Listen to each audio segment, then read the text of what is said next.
quá cặp bông chỉ sạtประเด็นนี้họจะมวยบองปอดบอกគាត់បានស្លាប់រួចទៅហើយកាលពីពាក្យទី2តែពួកគាត់បានប្រណាំងប្រឌិតគ្នាយ៉ាងសប្បាយនៅលើលំហនៃតំបន់ភ្នំបណ្ដែតពេលដែលចង់មកដល់ដីនោះពីរនាក់បានកោតសល់គ្នាទៅវិញទៅមកថាពិតជាប្រកាសហោះហើរក្នុងការពជាសត្វអីចឹងណាពេលនោះលោកគាត់ប្រាប់ថាដល់ពេលត្រូវទៅវិញឲ្យបងអើយដែលជាបងប្រុសនោះសួរថាអេមុនទៅវិញប្រាប់គាត់សិនថាខ្លួនគាត់នឹងស្លាប់ដោយរបៀបណាលោកក៏គាត់បានរៀបរាប់ដំណើររឿងកាលពីវគ្គទី2ប្រាប់ចឹងទៅដោយការនោះពីរនាក់គាត់នោះបាននាំគ្នាទៅជួយ Spider បាញ់តបតគ្នាទៅវិញទៅមកនោះក៏ត្រូវគាត់ស្លាប់តែនិយាយវាគ្រប់យ៉ាងណាបញ្ហាអស់នេះគឺកើតឡើងដោយសារខ្លួនគាត់នឹងឯងហើយចេះតែបន្ទោសខ្លួនឯងនឹងមានការសោកស្ដាយណាស់ដែរពេលដែលដឹងខ្លួនមកវិញនឹងទើបដឹងថាការកំពុងជួបបងប្រុសរបស់ខ្លួននេះគ្រាន់តែជាការសម័យនៅក្នុងដើមឈើដួងព្រលឹងតែប៉ុណ្ណោះនៅក្នុងគុកក្បាលតែងតែគិតឲ្យនឹងបន្ទោសខ្លួនឯងថាការស្លាប់របស់បងប្រុសនោះមិនដាមកពីខ្លួនគាត់ងាកមកមើលគីរីអ្នកកំពុងអង្គុយស្កប់មកទឹកតែឯងតែស្អីរឿងនេះវាកើតឡើងបន្ទាប់ពីព្រឹត្តិការណ៍អវតារភាគទី2កន្លងផុតទៅប្រហែលជារយៈពេល1ឆ្នាំឬក៏2ឆ្នាំហ្នឹងហើយពេលនោះ Spider ឡើងមកចាប់ទាញកតុយសក់ថាសង្ឃឹមថ្ងៃណាមួយគាត់អាចនឹងមានកតុយនេះដែរនេះព្រោះចឹងទៅគីរីគាត់ថាអើយមិនបាច់ចង់មានទេឃើញពេលដល់ចូលដើមឈើម្ដងគាត់ប្រកាសចង់ងាប់ទេ Spider តបមកវិញហ្នឹងត្រូវហើយគាត់ប្រកាសជាប្រកាច់ដែរបើសិនជានៅខាងក្រោមនោះអត់មានពាក់ម៉ាស់ដល់ពេលនោះបន្លាយគ្នាមកផ្លែទៅដោះម៉ាស់ចេញសាក់លើមើលទៅយើងហើយអ្វីដែលយើងកំពុងឃើញនេះវាគឺជាសក្តិដែលនៅលើភព Panorama ហ្នឹងវាតែងតែកើតឡើងជារៀងរាល់ថ្ងៃប៉ុន្តែអ្នកទាំងអស់គ្នាសូម្បីតែ admin ក៏អត់ចាប់អារម្មណ៍ដែរតាំងពីភាគទី2មកម៉េះដែលព្រឹត្តិការណ៍សក្តិនេះវាតែងតែកើតឡើងនៅពេលដែលពួក Sky People មកវាយប្រហារក្រុម Na'vi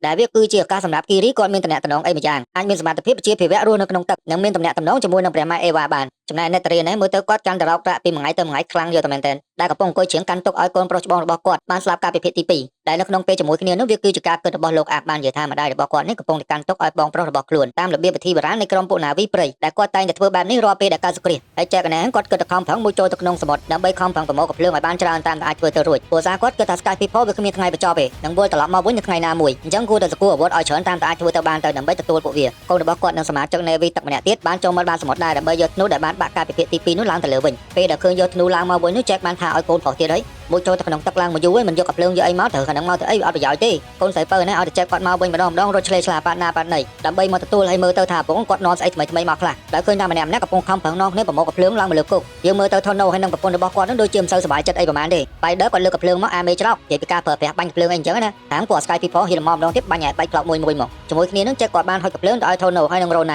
ាថាពិនិត្យមើលទៅនេះវាល្អណាស់កំភ្លើងនឹងលាងទឹកឲ្យស្អាតឲ្យដាក់ប្រេងទៅអាចប្រើប្រាស់បានហើយប៉ុន្តែពីអ្នកប្តីប្រពន្ធគាត់នឹងអត់សប្បាយចិត្តទេថាយកអាវុធពួក Sky People មកប្រើគឺវាអត់ត្រូវរ៉ូណាក៏គាត់បានស្ទេបន្ទូទៅឲ្យចែកថាព្រលឹមឡើងមិនទាន់ទេគិតតែនាំគ្នាជីទូកទៅយកកំភ្លើងអស់នឹងមកអត់ស្គាល់ពីគ្រួសារអីមិនតិចទេអីមើលទៅប្រពន្ធរបស់លោកឯងនឹងកំពុងកាន់ទុកឲ្យមុខឡើងដូចខ្មោចអីចែកក៏តទៅវិញថាកូនប្រុសច្បងរបស់គាត់ត្រូវបានស្លាប់ដោយពួក Sky People ពួកនោះវានឹងមកវិញម្ដងទៀតជាមិនខានម្យ៉ាងទៀតយើងទាំងអស់គ្នាមិនអាចទៅប្រយុទ្ធតតាំងជាមួយវាដោយប្រើព្រួយហើយនឹងពេងទេថូណូក៏ថាតែខ្លាចឲ្យទៀតអាកប៉ាល់មួយនឹងយើងបានបាញ់បលិចវាហើយតាដោយការគិតរបស់គាត់នឹងគឺវាលាក់ខ្លាំងមែនទែនប្រហែលជាក្នុងកំណត់របស់គាត់នឹងគិតតែ Sky People មាននេះវាតែមួយគ្រឿងនឹងទេមើលទៅតែធំជាងគេចែកក៏តទៅវិញទៅកុំនិយាយអញ្ចឹងវាអត់ត្រូវទេគ្រាន់តែជាសំណាងរបស់ពួកយើងតែប៉ុណ្ណោះតាមត្រូវពេលដែលវាមកលើក្រោយនេះអាចនឹងច្រើនជាងមុនពូនឹងការស្មានរបស់យើងក៏ថាបានថូណូនិយាយថារីករាយណាស់ដែលចែកនៅបន្តច្បាំងជាមួយពួកគាត់ប៉ុន្តែអ្វីដែលចែកកំពុងធ្វើនេះគឺគាត់អត់ពេញចិត្តទេចែកគឺជាមនុស្សម្នាក់ដែលគ្រប់គ្រងស្ដេចបាក់សីធរកនាំមកនៅភាពក្លាហានអង្អាចសម្រាប់ប្រជាជន Navy ទូទាំងភព Pandora ហេតុអីបានជាចែកមិនទៅយកអាសត្វនោះឲ្យមកច្បាំងជាមួយពួកវាទៅនៅចាំអីទៀតចែកក៏និយាយទៅវិញថាអ្នកដែលជីសត្វសាហាវមិនយូរមិនឆាប់នឹងមានសារជាតិសាហាវនៅក្នុងខ្លួនដែរហើយក៏បន្តទៅទៀតថាគ្មានថ្ងៃណាមួយគាត់នឹងខ្លាចទៅជាមនុស្សម្នាក់ដែលនឹងជីសត្វនឹងទៀតទេតែនេះហើយគឺជាមូលហេតុយើងអត់ឃើញចែកគាត់ជីសត្វធរកនៅភាគទី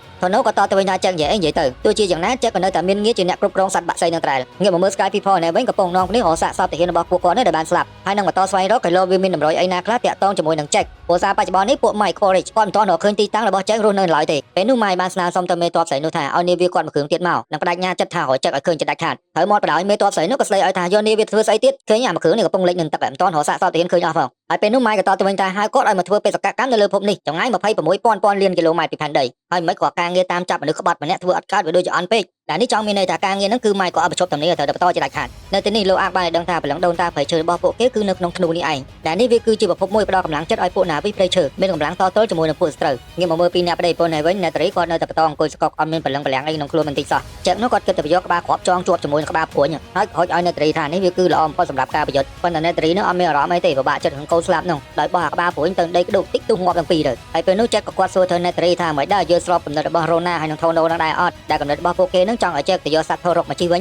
ញអ្នកតារីក៏គាត់បានដឹងមកវិញថាទោះបីជាឯកភាពកំណត់ពួកនោះក៏ដោយទោះយ៉ាងណាក៏មិនអាចប្រឆាំងជាមួយប្តីក្នុងចំណោមមនុស្សច្រើនដែរដែលនេះគឺគាត់មានន័យថាឯកភាពជាមួយនឹងកំណត់ពីរនាក់នោះប៉ុន្តែទុកមុខបត់ឲ្យប្តីចាំនៅតែពីរនាក់ចាំនិយាយគ្នាចែកតបមកវិញថាត្រូវយល់ខ្លួនគាត់ធ្លាប់ជាអតីតកាលទាហានជើងទឹកអញ្ចឹងគាត់ដឹងខ្លួនច្បាស់ណាស់នៅពេលដែលប្រយុទ្ធត្រូវប្រើអីច្បាំងជាមួយនឹងស្អីទៅពីអាវុធប្រើរបៀបម៉េចដែលពួកគេនោះមានអាវុធទំនើបខ្លាំងមែនទែនហើយមិនបានយើងនៅបន្តប្រើព្រួយឲ្យពេញច្បាំងជាមួយគេកំពុងនិយាយនោះយូរទៅចែកគាត់ច្រឡោតទៅថាឥឡូវនេះវាយក៏មិនឲ្យវាយរត់ក៏មិនឲ្យរត់ឲ្យចែកធ្វើមិនឥឡូវគិតទៅពីបន្ទោសគាត់នឹងហើយម្នាក់គិតទៅពឹងផ្អែកទៅលើអេវ៉ាសួរថាអេវ៉ានៅណាឥឡូវនេះហើយជួយអីបានខ្លះហើយពេលដែលកូនប្រុសរបស់គាត់ស្លាប់នោះពេលនោះអ្នកតារីខឹងខ្លាំងមែនទែនងាកមកបឹងពងកោស្រីដាក់ចែកបណ្ដោយតែបាននិយាយថាឥឡូវនេះគឺគាត់គ្មានស្អីសោះនឹងខ្លួនសូម្បីតែឪពុកនិងកូនត្រូវបានស្លាប់ពត់ផ្ទះមិនត្រឹមតែប៉ុណ្្នឹងរត់គេចពីភូមិឋាន នដែលរស់នៅទៀតហើយប្រជាជនមិននឹងចាត់ប្រត់ទៅណាទៅណីអ្វីដែលនៅសល់ពេលនេះគឺមានតែជំនឿនៅក្នុងខ្លួនតែមួយមុខគាត់គឺព្រះម៉ែអេវ៉ាឥឡូវសុំតែម្យ៉ាងទៅបានកុំប្រមាថជំនឿសាសនារបស់គាត់តទៅទៀតចេះក៏សួរទៅវិញដែរចុះគាត់ហើយខ្លួនគាត់នឹងគឺជាមួយផ្នែកនៃគ្រួសាររបស់អ្នកតារីដែរងាកមកមើលទៅអាកែនឹង Spider នេះវិញហែទឹកលេងជាមួយនឹងកងត្រីធូបខុនយ៉ាងសប្បាយព្រមទាំងមាននាវីទឹកពីរនាក់ទៀតចូលរួមជាមួយផងដែរសំខាន់ណាស់នៅក្នុងទឹកជាមួយត្រីកំពុងទៅលឿនហ្នឹង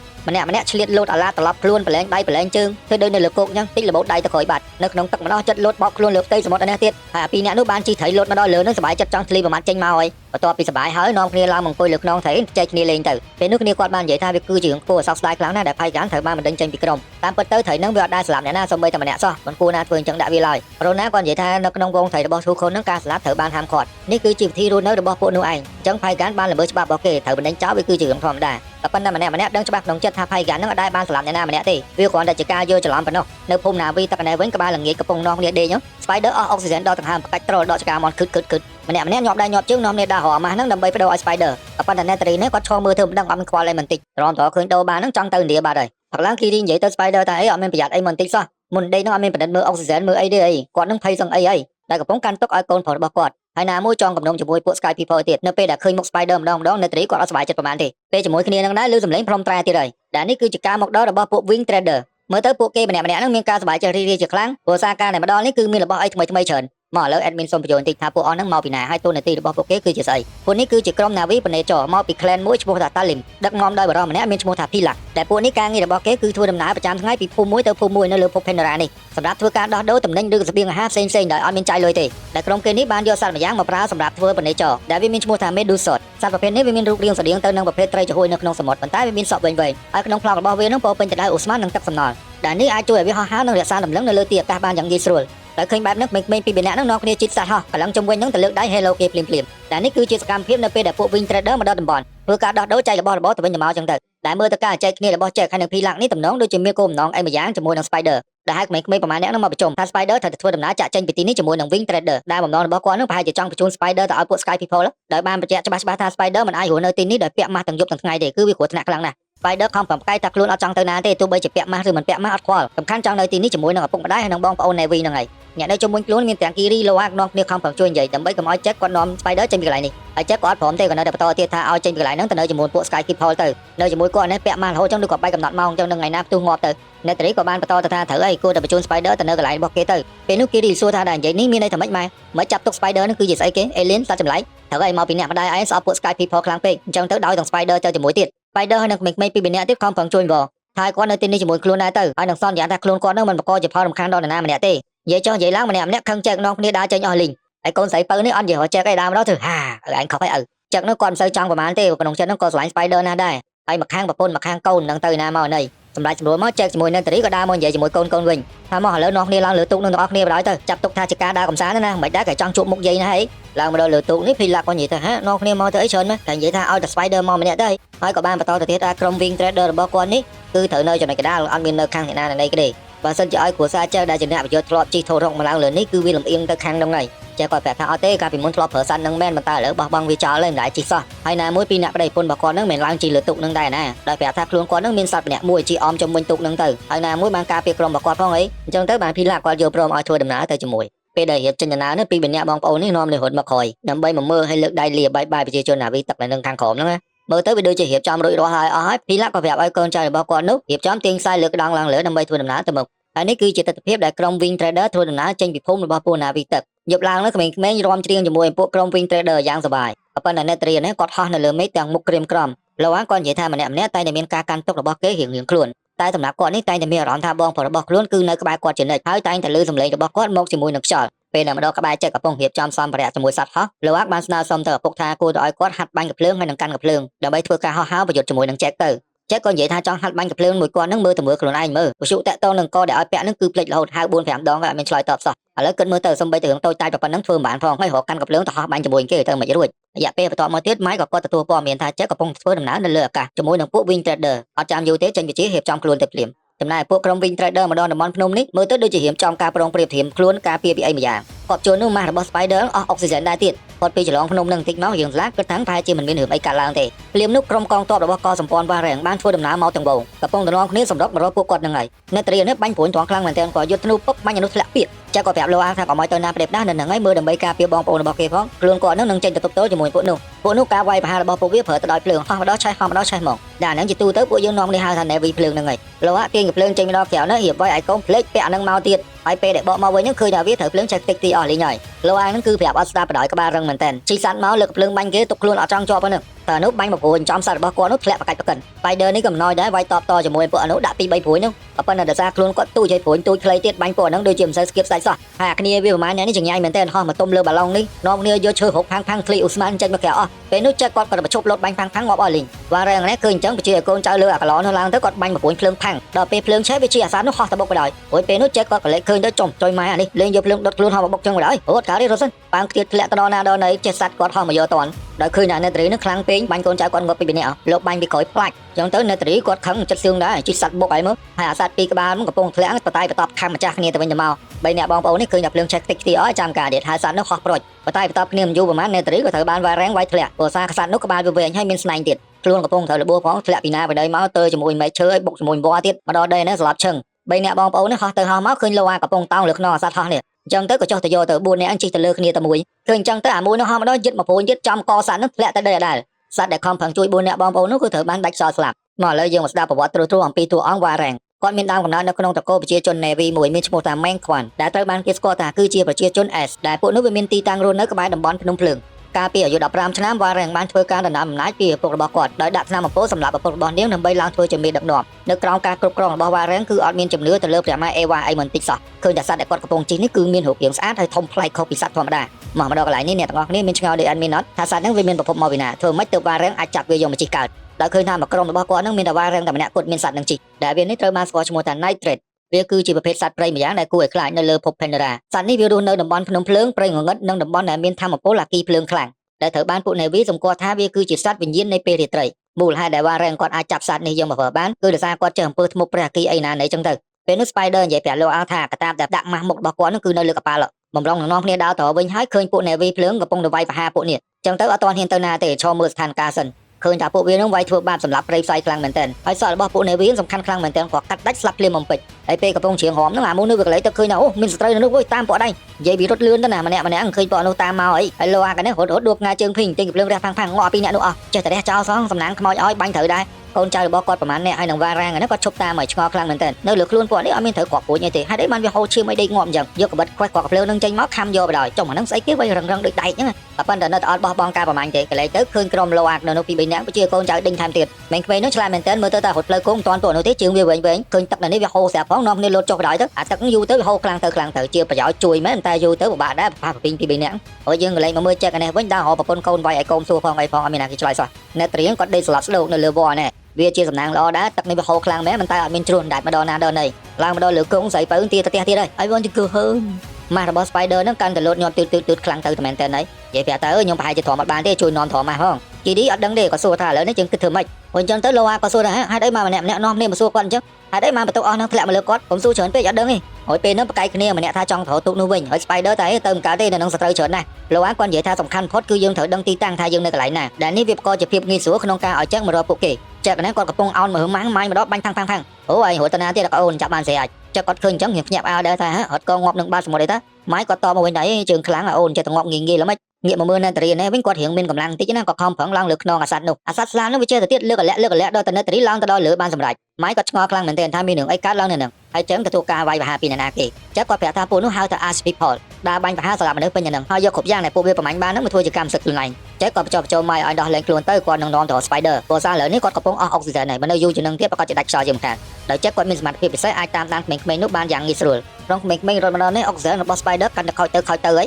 អញ្ចឹងទៅគីរីក៏ប្រាប់ Spider ឲ្យសម្រួលអារម្មណ៍ទៅដកដង្ហើមមួយហើយកលែងឲ្យរត់ទៀតដែរដែលឲ្យលោហាក់អ៊ីវគាត់ធ្វើអញ្ចឹងវាអាចសំចៃអុកស៊ីហ្សែនបានខ្លះនៅត្រីត្រូវលបួសធ្ងន់ខំប្រឹងចងដៃឡើងជាប់ដើម្បីហោះទៅភូមិឋានកំណើតរបស់គាត់វិញចែកជាមួយនឹងម៉ែមកដល់កន្លែងនេះឃើញថាក្មេងៗហ្នឹងវាធ្វើដំណើរតាមផ្លូវទឹកបាត់ហើយដែលគាត់បាននិយាយថាក្មេងអស់នេះពិតជាឆ្លាតខ្លាំងមែនទែនហើយ Spider នេះអុកស៊ីហ្សែនគាត់អស់ទៅកាន់តែខ្លាំងមែនទែនហើយដោយគីរីបានបនសងឲ្យប្រម៉ែអេវ៉ាជួយ Spider ផងព្រោះអញ្ចឹងទៅលោកអានគាត់ថាអីអាមនុស្សចិត្តងាប់អីមុំនាំទៅអុកស៊ីហ្សែនលឿនៗហើយបនសងឯណានេះងាប់បាត់លើហើយពេលនោះរុក្ខជាតិរបស់ប្រម៉ែអេវ៉ាមកម្ដងនឹង5 6ដុំហើយគីរី រីផាយจะเถอะអីតងប្រឡងគាត់ទៀតអង្គុយភ្លឹកបដ ாய் មើលទៅស្រែកពីវិមានហើយនៅតែមិនលឺអញ្ចឹងឲ្យឌូគាត់ទៅហើយម្ដងពេលនោះក៏ប្រាប់ឲ្យលោអាដាក់ Spider មកលើនេះមកនិយាយពីវិមានអត់ស្ដាប់ដល់ទៅស្លុតបានព្រមតាមដល់យកសក់របស់គាត់ដាក់ជាមួយឫសឈើហើយទាញរុក្ខជាតិរបស់ប្រម៉ែអ៊ីវ៉ាកាច់អាគ្រាប់វាមកដុំមកញាត់ចូលទៅក្នុងមាត់ Spider ភ្លឹកលោអាគាត់ឆ្ងល់ខ្លាំងមែនទែនធ្វើអីប្លែកៗតាមសួររហូតគីរីក៏គាត់តមកវិញទាំងសពិលសពិលមិនដឹងថាខ្លួនគាត់នឹងកំពុងធ្វើអីដែរតែគ្រាន់តែដឹងថាអ្វីដែលកំពុងធ្វើនោះគឺវាត្រឹមត្រូវដោយមើលទៅសកម្មភាពរបស់គីរីនឹងវាដូចគ្នាទៅនឹងការផ្ទេរព្រលឹងរបស់ Gares ការពិភាក្សាទី1ដោយឃើញថាមានឫសឈើរុក្ខជាតិជាច្រើនតោងឡើងលើខ្លួនរបស់ Spider ដែលនេះវាមិនត្រឹមតែរុំជំវិញខ្លួនទេតោងចូលទៅដល់ច្រមុះហើយនឹងមាត់ទៀតហើយមើលទៅគាត់រេរាំដូចទៅនឹងវិធីសាសនារបស់ពួក Navy ព្រៃអញ្ចឹងដែលគាត់អត់ធ្លាប់បានរៀនអីអញ្ចឹងពីមុនមកសោះធ្វើរហូតដល់តែពីរអ្នកបងប្អូននោះវាដេកលក់បាត់ទៅគីរីនៅតែមិនទាន់ឈប់ទៅទៀតដោយមើលទៅឃើញតែប្រកាច់ឯងមកអត់ស្រួលបានចាប់ទាញសក់ចេញពីឫសឈើនឹងបន្ទាប់ពីនោះគីរីយំបោកខ្លួនខ្លាំងមែនទែនដោយគិតថាខ្លួននឹងមិនអាចជួយសង្គ្រោះ Spider បានភ្លាមនោះសារតម្រាប់ព្រាមដៃខ្វឹកភ្ញាក់ដឹងខ្លួនមកដកដង្ហើមធម្មតាដោយទាញម៉ាស់អុកស៊ីហ្សែននឹងយកមកមើលហើយថាចំខ្លួនគាត់អាចដកដង្ហើមបានដល់និយាយទៅពីអ្នកបងប្អូននឹងទាំងមិនគួរជឿថាមែនទេគាត់ស្លាប់បាត់ហើយដឹងពេលដែលគាត់តែដឹងថាខ្លួនឯងអាចដកដង្ហើមនៅលើ Pandora នេះបានសប្បាយចិត្តខ្លាំងមែនទែនបោះអាម៉ាស់នឹងចោលលុតកញ្ឆេងបណ្ដោយអាឡែងតែសប្បាយចិត្តភ្លេចខ្លួនសត្រូវមាននៅណាឆ្ងាយព្រួយភ្លើងហោះមកឲ្យឡើងពេញនឹងលោអាងនឹងមិនដឹងសត្រូវទិសតំបន់នៅណានៅជារះតែពីទៅពីអស់គ្រាប់ភ្លើងអាលីងដោយពួកអនុចូលមកដល់វត្តមកធ្នូម្នាក់ដួលដេកដីចាប់ជាប់ទាំងអស់វ៉ារ៉ាំងឃើញអាកភ្លើងនៅដៃរបស់កូនចៅនេះមានការចាប់អារម្មណ៍ជាខ្លាំងហើយគិតថាអូអាហ្នឹងគឺជាអាវុធដែលបានបាញ់គ្នាគាត់ស្លាប់មិញហ្នឹងកំឡុងពេលហ្នឹងចែកជាមួយម៉ាយបានមកដល់ទីនេះល្មមជាមួយគ្នានឹងណាម៉ាយគាត់ឆ្ងល់ខ្លាំងមែនទែនចំអាមិនទេម៉ាអន្តិតហ្នឹងមកដកដង្ហើមនៅលើនេះបានចែកគាត់ថាអូអត់យល់នឹងមិនដែរមកមានដកដង្ហើមកើតអញ្ចឹងវ៉ារ៉ាំងគាត់សួរថានៅលើភព Pandora នេះគឺវាមានជាតិពុលខ្លាំងណាស់ហើយមិនបានឲ្យដកដង្ហើមនៅលើនេះកើតគីរីគាត់និយាយប្រាប់ថាហ្នឹងវាគឺជាឥទ្ធិពលរបស់ព្រះម៉ែអេវ៉ាអញ្ចឹងទៅសួរបញ្ជាក់បដ ாய் ច្បាស់ហើយថាអេវ៉ាយកកបិតមកភ្ជុងក Spider ភ្លាមហើយនិយាយថាបើសិនជាគាត់យកកបិតមកអាកអន្តិតហ្នឹងឥឡូវហ្នឹងគាត់ថាអេវ៉ាចេញមកជួយវាដែរព្រោះអញ្ចឹងទៅវ៉ារ៉ាំងគាត់និយាយថាប្រម៉ែអេវ៉ារបស់ពួកឯងវាគ្មានតែខ្មេះស្អីទេកុំទៅជឿពេកចាក់គាត់និយាយថាមកកាត់ចំណងដៃគាត់លឿនទៅអានោះវាអាក Spider ងាប់បាត់ហើយកាត់ខ្សែហើយទាកបិតទៀតចំហើយអញ្ចឹងទៅអាកូនចៅវាងាកទៅមើលចំអាមិនទេមេដោះចំណងវាហើយឲ្យកបិតទៀតវ៉ារ៉ាំងសួរទៅលោអាថាកាភ្លើងនេះវាបាញ់ដល់របៀបមិនបរៀនគាត់ផងលោអានិយាយថាបាញ់អត់ចោលទៀតឥឡូវនេះព្រោះសារវាអស់គ្រាប់ទោះពីម្ដងហើយនិយាយនៅតែមិនយល់គ្នាគម្រាមហ្មងស្លាប់ឌុកពេលហ្នឹងចែកលូតមកដល់វត្តយកមកធ្នូម្នាក់អាពីរនាក់ហ្នឹងខ្លាំងមែនប៉ុន្តែបើវាយអត់ឈ្នះចែកទេម៉ែហ្នឹងគាត់ចាំមើលតែចែកចូលបើកមុខទេទូម្ដងចាប់មេស្រីហ្នឹងយកបណ្ដោយមិនបាច់បាញ់ប្រយុទ្ធអីច្រើននាំហត់ដោយគម្រាមឲ្យកូនចៅរបស់វ៉ារ៉ាំងតម្លាក់អាវុធចុះគ្រប់គ្នាពេលដែលកំពុងភ្ជុំគម្រាមហ្នឹងវ៉ារ៉ាំងបានយកកតុយសក់របស់គាត់ចាប់ចូលគ្នាជាមួយនឹងកតុយសក់របស់ម៉ាយដែលធ្វើឲ្យម៉ាយគាត់បាច់អារម្មណ៍បល់ពេញនឹងស្ពឹកដៃស្ពឹកជើងធ្វើឲ្យឡើងកើតដែលនេះវាគឺជាសមត្ថភាពផ្លូវអារម្មណ៍និងសរសៃប្រសាទរបស់វ៉ារ៉ាំងខ្លាំងជាងគាត់ដែលវាជាមូលហេតុធ្វើឲ្យម៉ាយគាត់ស្ពឹកដៃស្ពឹកជើងហ្នឹងឯងងាកមកមើលកូនចៅរបស់ម៉ាយនឹងខាងក្រោយនេះវិញថាអាមួយនោះវាយប្រហាអត់ចាំយូរទេប្រត់រត់ឡើងលឿនហ្មងពេលនោះវ៉ារ៉ាំងបាននិយាយទៅម៉ាយថាឯងពិតជាខ្លាំងមែនអាស្កាយមែនមកឥឡូវកុំនិយាយច្រើនអាកាភ្លើងនេះគេធ្វើរបៀបម៉េចអត់តវ៉ាច្រើននេះទាញគ្រាប់មកដាក់ចូលបងឲ្យមើលបណ្ដោយថាហ្នឹងវាបាញ់ចេះគាត់ទៅលើកម្រងទៅគោដៅឲ្យគេកាយទៅវាចេញគ្រាប់មកផាំងៗហើយឃើញថាអញ្ចឹងទៅគេសប្បាយគេរះយកទុកផាំងបាច់តិចទីអស់លីងម៉ាយគាត់និយាយថាមិនដែរសប្បាយអត់អូនសម្លាញ់ស្រួលជាងព្រួញឆ្ងាយហើយមែនទេបន្ទាប់ពីនឹងទៅវ៉ារ៉ាំងគាត់និយាយទៅយើងលេងត្រូវការអីទៀតអាស្កាយមែនតើកូនចៅចាប់វាភ្លាមចំណែកអ្នកតារីនេះហោះមកទាំងត្រាប់ទៅត្រង់តែម្ដងតំបន់ភ្នំបណ្ដែតម្នាក់ខំប្រឹងរត់រះយកគាត់ចូលទៅក្នុងដើម្បីព្យាបាលងាកមកមើលក្រុមរបស់វ៉ារ៉ាំងបន្ទាប់ពីដឹងពិធីការប្រើភ្លើងហើយនឹងចាប់មនុស្សប្រមាណអ្នកនឹងបានហើយគេសប្បាយចិត្តខ្លាំងមែនទែននៅគ្នាជាងហមទុងតាំងបកាច់ពេញទៅនឹងភ្លាមនឹងគីរីបានប្រើកតុយសក់របស់គាត់ជាប់ជាមួយនឹងឫសឈើម្ដងទៀតហើយប៉ុន្តែពួកអស់នេះវាឡៃនៅក្នុងកម្មវិធីរំរែកគ្មាននឹងខ្យល់ទេដោយគីរីប្រើរុក្ខជាតិអស់នោះតាមរយៈពួកក្បាលរបស់គាត់បាញ់អាគ្រាប់រុក្ខជាតិអស់នោះទៅលើខ្លួនពួកនោះបកាច់ដេកទាំងអស់ដែលរុក្ខជាតិអស់នេះតំណងជាមានជាតិពុលខ្លាំងទៅធ្វើឲ្យពួកអស់នោះវាបកាច់អស់អញ្ចឹងព្រោះសារគ្រាប់របស់វានឹងទូជើងគ្រាប់ព្រួយរបស់ Spider បាញ់ទៅលើពួកនោះកាលពីដើមសាច់រឿងទៅទៀតចំពងកផងវានៅតតាំងបានចំណែកបន្លារុក្ខជាតិនេះវាទូចនឹងធ្វើឲ្យពួកនោះឡើងបកាច់ត្រល់ដេកដីហើយពួកនេះវានៅតែបន្តរំឲ្យបកាច់ប្រកិននឹងទៅវានឹងខ្យល់អីទេព្រមដឹងខ្លួនក្រុមរបស់ជិតគាត់រត់ឆ្ងាយដល់ណាដល់ណីហើយវ៉ារ៉ាំងគាត់ឆ្លាតមែនទែនឆាប់សង្កេតឃើញហើយគាត់ដឹងថានេះគឺជាទង្វើរបស់គីរីព្រមតំណងគ្នារត់តាមម្ដងប្រហែលអ្នកនេះនាំគ្នាចុះទឹកដើរទៅដល់ណាដល់ណីបាត់អញ្ចឹងទេវិធីដែលល្អបំផុតគឺប្រើសត្វស្លាបហោះឡើងទៅលើមេឃដើម្បីតាមរកព្រោះសារពួកនេះមើលទៅវាដូចជាខ្លាចទឹកអត់ហ៊ានចុះទេណាមួយសាសនារបស់គេគឺអាគីហ្នឹងឯងយើងមកមើលអ្នកតារានេះវិញយកពួក Navy មកបតោកស្រោមតាមបែបវិទ្យាសាស្ត្ររបស់មនុស្សញាក់មកដូចរឿងផ្អើលដែរចំស្អីទេអញពេញតែខ្លួនអញបោចចេញខ្ទេចខ្ទីអស់លីងហើយក៏និយាយប្រាប់ទៅថាកូនរបស់គាត់នឹងទទួលការវាយប្រហារឲ្យតែជួយផងអញ្ចឹងទៅអត់ចាំយូរទេនាំគ្នារៀបចំខ្លួនចូលទៅក្នុងអវតារទៅមកហើយចំណែកអាចេកនេះដើរឆ្ងាយដែរតម្រាំមកដល់ច្រាំងគោកមកកន្លែងរត់ផងហត់ផងដោយហត់ពេកនាំគ្នាសម្រាប់មកផ្លែទៅម៉ែនេះកំពុងជជែកជាមួយចេកថាបញ្ហារបស់យើងមិនទាន់ដោះស្រាយបានរួចរាល់ទេ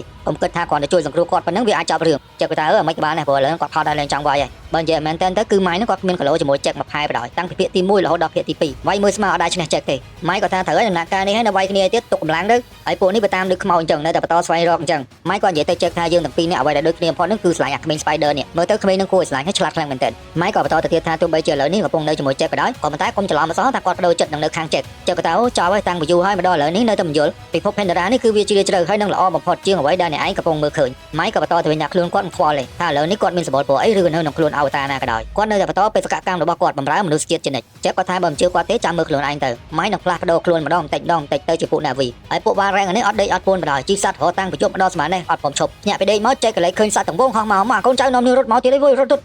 ដល់មើលមែនតើទឹកគ្នាឯងនឹងឯងច្រឡំខំទៅរត់វិញម៉ែណែគាត់ឃើញអញ្ចឹងប្រូចបិទសាប៊ូបាត់ឡើងលឿននៅតារីនៅពេលដែលមកដល់ទីនេះគឺគាត់រីករាយខ្លាំងមែនតើព្រោះសារគ្រួសាររបស់គាត់នឹងគ្មានបាត់បង់នរណាម្នាក់ទេហើយ Norman ក៏លេចទៅឃើញ Spider អត់ពាក់ម៉ាស់ឆ្ងល់ខ្លាំងមែនតើចុះមិនអើកូនអត់ពាក់ម៉ាស់ដើរកើតហើយមកដល់ប្រទាយវិញពីរអ្នកនោះស្ទុះវឹកព្រោះតោបជ័យមុនគេម៉ែណែក៏គាត់មកដល់ប្រទាយវិញដែរយើងប្រៀបធៀបមើលទៅប្រទាយរបស់ Sky People ពីភាគទី1ដល់ភាគទី3គឺវាធំខុសគ្នាឆ្ងាយយូរតែមែនតើដោយទិន្នន័យរបស់ Spider អាចដកដង្ហើមទៅលើភព Pandora បានត្រូវបែកធ្លាយមកក្នុងដៃពួក Sky People ដែរពេលនោះមេតស្រីនោះគាត់និយាយថាស្អីទៅគាត់អត់ខ្វល់ទេការងាររបស់គាត់គឺត្រូវធ្វើមិនរកលុយឲ្យបានច្រើននៅក្នុងការពារទីក្រុងនេះហើយអញ្ចឹងទៅ Parker គាត់និយាយថាអត់ខ្វល់របៀបមិនដែរកាយើងមិនដាក់អាណានិគមលើភពនេះបើសិនជាមនុស្សម្នាក់អត់អាចដកដង្ហើមទៅលើភពនឹងហើយនៅតែបន្តពាក់ម៉ាស់អញ្ចឹងតើយើងធ្វើអាណានិគមបានដោយរបៀបណាម៉ែគាត់និយាយថាបើសិនជាចង់រកក្មេងប្រុសនឹងឃើញជាដំបូងទៅរកចេកឃើញជាមុននិយាយថាអាប៉ែនឹងគោលដៅរបស់គាត់នៅតែរកចេកហើយឥឡូវនេះ Spider ត្រូវបានក្រុមអ្នកវិទ្យាសាស្ត្ររបស់ចេកយកមកពិសោធន៍មើលដល់ឥឡូវនេះ Norman បាននិយាយថានៅក្នុងខ្លួនរបស់ Spider នឹងគឺមានសារជាតិ Mycelium ជាច្រើនវាគឺជាប្រភេទបណ្ដាញសរសៃស្ដើងៗរបស់ផ្សិតដែលវាលូតលាស់នៅខាងក្រោមដីធ្វើដំណើរចូលទៅក្នុងខ្លួនរបស់ Spider តាមរយៈ Richer ដែល Kiri បានធ្វើពិធីមុននឹងដែលដំណើរការរបស់វាគឺគ្រប់គ្រងគឺក្នុងរបស់ Spider ទាំងមូលបាទបន្ទាប់មកវាធ្វើឲ្យប្រព័ន្ធសរសៃប្រសាទរបស់ Spider វាធ្វើការផ្លាស់ប្ដូរទាំងស្រុងរួមទាំងសួតរបស់គាត់ដែរចេះក៏សួរថាចុះមានវិធីអីអាចយកវាចេញពីក្នុងខ្លួនរបស់ Spider បានដែរអត់អ្នកវិទ្យាសាស្ត្រគាត់និយាយថាបើសិនជាហ៊ានយកអានឹងចេញពីក្នុងខ្លួនរបស់ Spider គាត់នឹងស្លាប់ភ្លាមបំពេចឥឡូវមើលចង់យកចេញទៅអីមើលគាត់សុខភាពល្អសឹងអីនឹងក្រំផងឈៀងផងនោះហើយឃើញអញ្ចឹងទៅវាមិនស្រួលទេអ្នក Spider ធ្វើការរស់នៅក្នុងភពនេះមិនបាច់ពាក់ម៉ាស់អីញ៉ៃចុះគាត់ថាស្រួលវាស្រួលហើយចុះបើសិនជាអ្នកវិទ្យាសាស្ត្រ ODA ចាប់ Spider ទៅបានហើយស្រាវជ្រាវដឹងពីរបៀបដែល Spider គាត់អាចដកដង្ហើមនៅលើភពនេះកើតអានឹងសម័យមើលវាមានរឿងអីកើតឡើងអញ្ចឹងចំនួនមនុស្សដែលអន្តោប្រវេសន៍មកលើភព Pandora នេះវាកាន់តែច្រើនទៅហើយដល់អញ្ចឹងទៅហែកមើលកករបស់ Spider ទៅឃើញថាគាត់នឹងមានកតុយសក់ដូចជាប្រជាជន Navy ដែរតែនេះមានន័យថារាងកាយរបស់ Spider នឹងកំពុងធ្វើបដិវត្តសម្រាប់ខ្លួននៅលើភព Panda នេះហើយអញ្ចឹងបើយើងគិតទៅតាមវិទ្យាសាស្ត្រមនុស្សដែលបោះបង់ភព Panda ហើយមកនៅលើភពផ្សេងអស់រយៈពេលជាយូរហើយមានអរិយធម៌រាប់ពាន់រាប់ម៉ឺនឆ្នាំពេលហ្នឹងមនុស្សទាំងនោះគាត់សម្របខ្លួនទៅលើភពមួយនោះជាជាងភព Panda ដែលធ្លាប់នៅកន្លងមកបើអញ្ចឹងទៅប្រៀបធៀបជាមួយមនុស្សនៅលើ Panda យើងប្រកាសជាហៅគាត់ថា alien ហើយទោះបីជាគាត់មានឈាមជ័រកើតឡើងពីមនុស្សក៏ដោយងាកមកមើល Kiri នេះវិញយកសក់របស់គាត់នឹងដោតជាមួយនឹងដើមឈើនៃដួងព្រលឹងទៀតហើយដែលវាកំពុងនាំគាត់ឲ្យទៅរកព្រះម៉ែអេវ៉ាហើយពេលនោះ Kiri ក៏បានសួរទៅថាអ្នកម្ដាយលើសំឡេងរបស់កូនហៅឬក៏អត់ Kiri គាត់ខំប្រឹងធ្វើការអធិដ្ឋានខ្លាំងណាស់នៅក្នុងព្រៃដើម្បីជួយ Spider ប៉ុន្តែអ្នកម្ដាយមិនឆ្លើយតបមកខ្ញុំវិញសោះ Kiri បានរៀបរាប់តទៅទៀតថាដោយមិនឃើញមានវត្តមានរបស់ព្រះម៉ែអេវ៉ាចេញមកជួយអញ្ចឹងទៅមិនដឹងធ្វើម៉េចក៏យកសក់នោះភ្ជាប់ជាមួយនឹងឫសឈើទ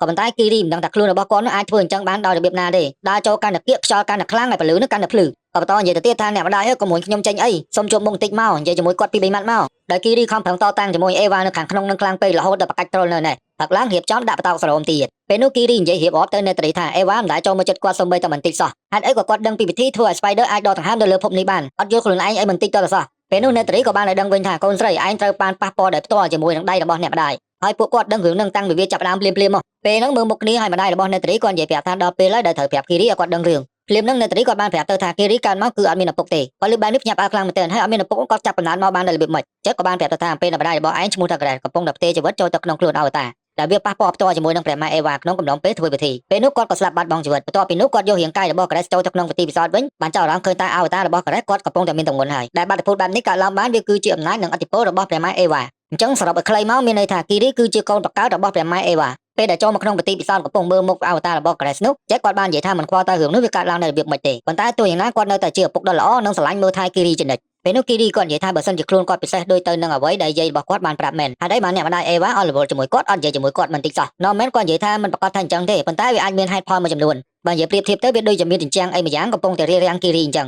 មើលទៅវាហាក់ដូចជាពិបាកក្នុងការចូលចិត្តណាស់ហើយបើសិនជាយើងព្យាយាមឲ្យមានគ្នាចូលទៅជួយប្រហែលជាអាចបានអ្នកត្រីគាត់និយាយថាទោះបីជាអេវ៉ាគាត់ព្យាយាមលាក់ជាមួយនឹង Kiri យ៉ាងណាក៏ដោយប៉ុន្តែយ៉ាងណាគាត់មានផ្លូវហើយនឹងហេតុផលរបស់គាត់ Kiri មិនត្រូវមានចិត្តសង្ស័យអីទៅលើព្រះម៉ែអេវ៉ាជាដាច់ខាតត្រូវតែបន្តជឿទុកចិត្តទៅលើគាត់ឲ្យខ្លាំងតាមដែលធ្វើទៅបានពេលនោះ Norman គាត់និយាយថាឥឡូវឈប់សួរនាំអីច្រើនទៅហើយអាការដែលយកកតុយសក់ទៅភ្ជាប់ជាមួយនឹងដើមឈើនៃដួងព្រលឹងនឹងដាច់ខាតទៅឈប់ទៅបើនិយាយមកស្ដាប់ហើយនៅតែបន្តទៀត Kiri ប្រកាសជាស្លាប់ជាមិនខាន Spider បន្ទាប់ពីគាត់អាចដកដង្ហើមនៅលើភពនេះបានគាត់សប្បាយចិត្តមែនទែនញ៉ាំញ៉ាំទៅបានមាន10លានតោនអញ្ចឹងអ្នកត្រីគាត់បាននិយាយថាឥឡូវនេះ Spider កំពុងមានការគម្រាមកំហែងទៅលើប្រជាជន Na'vi ជាខ្លាំងបើសិនជាទុកគាត់ទៀតវាអាចនឹងមានបញ្ហាអញ្ចឹងសម្រាប់ចិត្តថាសម្រាប់គាត់ចោលចុះគាត់ថាអមិនអញ្ចឹង Spider កូនចាំមើលយើងចិត្តដាច់ដែរអ្នកត្រីថាអត់បាច់និយាយអីច្រើនតបអីច្រើនទេគឺគាត់សម្រាប់ចិត្តទេទៅថ្ងៃទៅយើងងាកមើលក្រុម Sky People អាប៉ែមួយដែលឈ្មោះថា Mick នេះឥឡូវហ្នឹងកំពុងដេញប្រមាញ់ត្រីធូខុនទៀតហើយកូនចៅគាត់ម្នាក់ដែលឈ្មោះថា Kevin ហ្នឹងគាត់មិនសប្បាយចិត្តទោះអសោះក្នុងទៅបែបនេះហើយយើងសង្កេតឃើញថាត្រីធូខុនដែលពួកគាត់តាមប្រមាញ់ហ្នឹងភាគច្រើនគឺជាញីមានកូនមកជាមួយចំណិចពេលដែលគ្រួសារចៅត្រឡប់មកភូមិឋាន Na'vi ទឹកវិញធនោក៏បានដឹងថាពួក Sky People វានាំគ្នាមកវិញច្រើនខ្លាំងមែនទែនមាននាវាធំជាច្រើនគ្រឿងហើយពួកនោះវាបានប្រមាញ់សត្វធូខុនស្លាប់អស់ជាច្រើនក្បាលដែរគាត់បានបន្តឲ្យដឹងទៅទៀតថាពួកត្រីធូខុននោះវានៅតែបន្តចោទប្រកាន់ទៅលើត្រីធូខុនមួយទៀតដែលមានឈ្មោះថា Paigan វាគឺជាត្រីមួយក្បាលដែលត្រូវបានគេបណ្តេញចេញពីក្រុមដែលត្រូវបានចោទប្រកាន់ថាវានឹងកំពុងញុះញង់អ្នកផ្សេងឲ្យធ្វើសកម្មភាពអញ្ចឹងទៅពួកត្រីធូខុននោះវាស្នើសុំឲ្យមានការប្រជុំជាមួយនឹងប្រជាជន Na'vi ជាបន្ទាន់ Nora នេះគាត់ប្រាប់អ្នកត្រីថាឲ្យដោះអាវនឹងចេញហើយទៅជួបគាត់ទៅចាំព្យាបាលរបួសឲ្យតែប៉ុន្តែអ្នកត្រីអត់ព្រមមកទាញធ្នូបាញ់ណាណីណែ Spider ណាគាត់ស្វាយចិត្តខ្លាំងមែនទែនពីព្រោះសារកតុយសក់ហ្នឹងដុសកាន់ទៅវិញទៅហើយថាថ្ងៃណាមួយគាត់ប្រកាសជាមានយានជំនិះខ្លួនឯងដូចទៅនឹងពួក Navy ដែរហើយពេលកំពុងរំលបឲ្យ Netri ហ្នឹងរ៉ូណាគាត់និយាយថាកូនស្រីរបស់អ្នកឯងធ្វើអីប្លែកៗដែលសាហិគាត់មិនដែលបានធ្វើពីមុនមកសោះដែលសាហិហ្នឹងគឺជាអបិយជំនឿសាសនាមួយរបស់ Navy ទឹកវាភ្ជាប់ទំនាក់ទំនងផ្ទាល់ជាមួយនឹងរ៉ូណាហ្នឹងហើយ Netri គាត់ថាសម្បត្តិធំសាហិសងចង់មកប្រៀបធៀបជាមួយនឹង Eva អញ្ចឹងទៅប្រកែកគ្នាសាហិគឺជាគាត់ហ្នឹងហើយ Netri គាត់ថាបើចង់ធ្វើសាហិធ្វើអញ្ចឹងទៅចឹងហើយអញ្ចឹងទៅ Netri ក៏បន្តទៀតថាថ្នាំព្យាបាលរបស់គាត់សាហិហ្នឹងគ្មានប្រសិទ្ធភាពស្អីទេនោះថ្នាំរបស់គាត់នៅក្នុងព្រៃទៅវាមានប្រសិទ្ធភាពជាងអញ្ចឹងទៅរ៉ូណាគាត់ថាខំព្យាបាលរបស់ឲ្យប្រាប់ថាឲ្យសម្រាប់មិនព្រមសម្រាប់គាត់ទៅពីដើរបាញ់ធ្នូអញ្ចឹងមកបន្ទោសថ្នាំគាត់ថាវាអន់គាត់ខឹងគាត់ហុំបដាស្ដីឲ្យបដាទាញហិតឡើងខ្លាំងឥឡូវពេលប្រជុំជាមួយពួកថៃធូខូនបានមកដល់ហើយនោះមួយធំជាងគេពាក់កងចំហសងខាងហ្នឹងវាគឺជាម្ដាយរបស់ធូខូនតែពួកហ្នឹងវាមាន clan ដូចទៅនឹងមនុស្សដែរពេលដែលកំពុងកាត់ច្រៃហ្នឹងថូណូគាត់បកប្រែឲ្យដឹងថានេះអាសាថៃទូឈ្មោះថាផៃកានេះវាកំពុងតែព្យាយាមប្រឆាំងបញ្ជារបស់មេក្រុមថៃធូខូន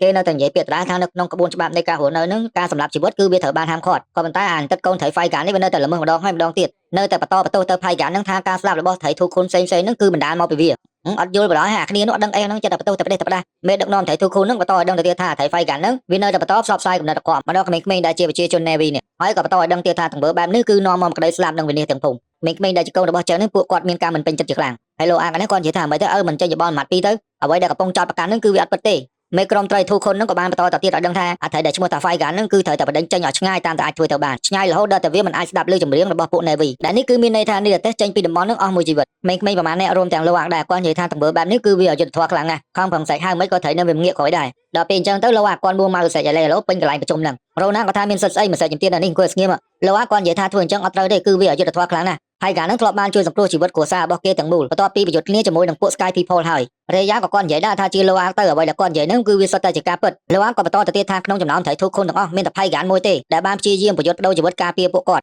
់ហើយក៏បន្តទៅទៀតថាផៃកានហ្នឹងបានបដូរជីវិតជួយពួក Navy ផ្សេងៗគាត់បើជាងពួកឯងគាត់ទាំងអង្គុយទៅនេះប្រជុំហើយចោទអ្នកនេះចោទអ្នកនោះអត់មានធ្វើអីសោះតែកែកគ្នាយូរទៅខ្លាំងទៅដែលឃើញបែបនេះចិត្តក៏គាត់ចាប់អោសដៃកូនប្រុសរបស់គាត់ចេញពីកន្លែងហ្នឹងតែហ្មងទៅចិត្តគាត់ថាឥឡូវហ្នឹងយើងកំពុងឈានទៅរកសង្គ្រាមម្ដងទៀតហើយបើសិនជាអាចឈប់បានឈប់ទៅកុំនាំរឿងច្រើនពេកចិត្តគាត់ដឹងរឿងទេក៏ជឿទៅពួកថៃធូខុននោះឥឡូវនេះ Spider កំពុងនៅជាមួយពួកយើងពួកវាកំពុងញុះញង់ដើម្បីឲ្យបែកបាក់គ្នាវាជាវិធីងាយស្រួលដើម្បីសម្រាប់ចាប់យក Spider ទៅហើយដល់ពេលអញ្ចឹងទៅលោកអាគាត់ថាអូអញ្ចឹងតើបានឲ្យអត់មានលុកមាត់លុកកអីសោះចិត្តគាត់រៀងសម្ដីធ្ងន់តិចហើយថាត្រូវអាថៃហ្នឹងវាភ្លើល្ងងអត់ចេះស្ដាប់ប្រកបដូចហែងអញ្ចឹងហើយគាត់បន្តទៅទៀតថាតាំងពីដើមមកនិយាយប្រាប់បានដងហើយដែរចេះស្ដាប់ទេល្មើសបាត់ពជាគាត់រហូតចេះតែនាំបងប្អូនទៅលេងកន្លែងនេះកន្លែងនោះអាហ្នឹងដែលធ្វើឲ្យបងប្រុសធំរបស់ឯងហ្នឹងស្លាប់ហ្នឹងលោកអាគាត់ទឹកភ្នែកទឹកស្បាបដល់រៀងតូចចិត្តដែរថាមិនបានរឿងហ្នឹងមិនតម្លាក់កំហុសលើគាត់ទៅវិញដល់លោកអាទៅបាត់យូរពេកនៅត្រីឈរទន្ទឹមចាំផ្លូវអត់ឃើញមកវិញសោះអញ្ចឹងទៅក៏ប្រកបឲ្យចេះទៅតាមរកលោកអាមកវិញមកសួរថាមិនដែរចង់បាត់បង់កូនប្រុសម្នាក់ទៀតមែនមួយនឹងវាអត់ទាន់គ្រប់គ្រាន់ទេចេះក៏អត់ព្រមទៅថាគ្មានពាក្យអីត្រូវនិយាយជាមួយវាទៀតទេអ្នកត្រីគាត់ថាអូកុំបន្ទោសលោកអាតែម្នាក់អត់ល្អទេតែមកឯងនិយាយថាភារកិច្ចទូនាទីជាឪពុកត្រូវការពារគ្រួសារនេះហីនិយាយចុះនិយាយឡើងទៅស្អីក៏ដាក់គ្នាទៀតហើយអ្នកត្រីគាត់ថាកូនប្រុសរបស់គាត់នឹងស្លាប់ចេះក៏គាត់និយាយមកវិញថាត្រូវហើយកំហុសគ្រប់យ៉ាងគឺមកពីគាត់ការសម្រេចចិត្តគ្រប់យ៉ាងគឺសិតតែជាកំហុសរបស់គាត់និយាយទៅគឺគាត់ខុសគ្រប់បែបយ៉ាងហើយកូនប្រុសដែលបានស្លាប់កន្លងផុតទៅនឹងក៏ជាកំហុសគាត់ដែរមែន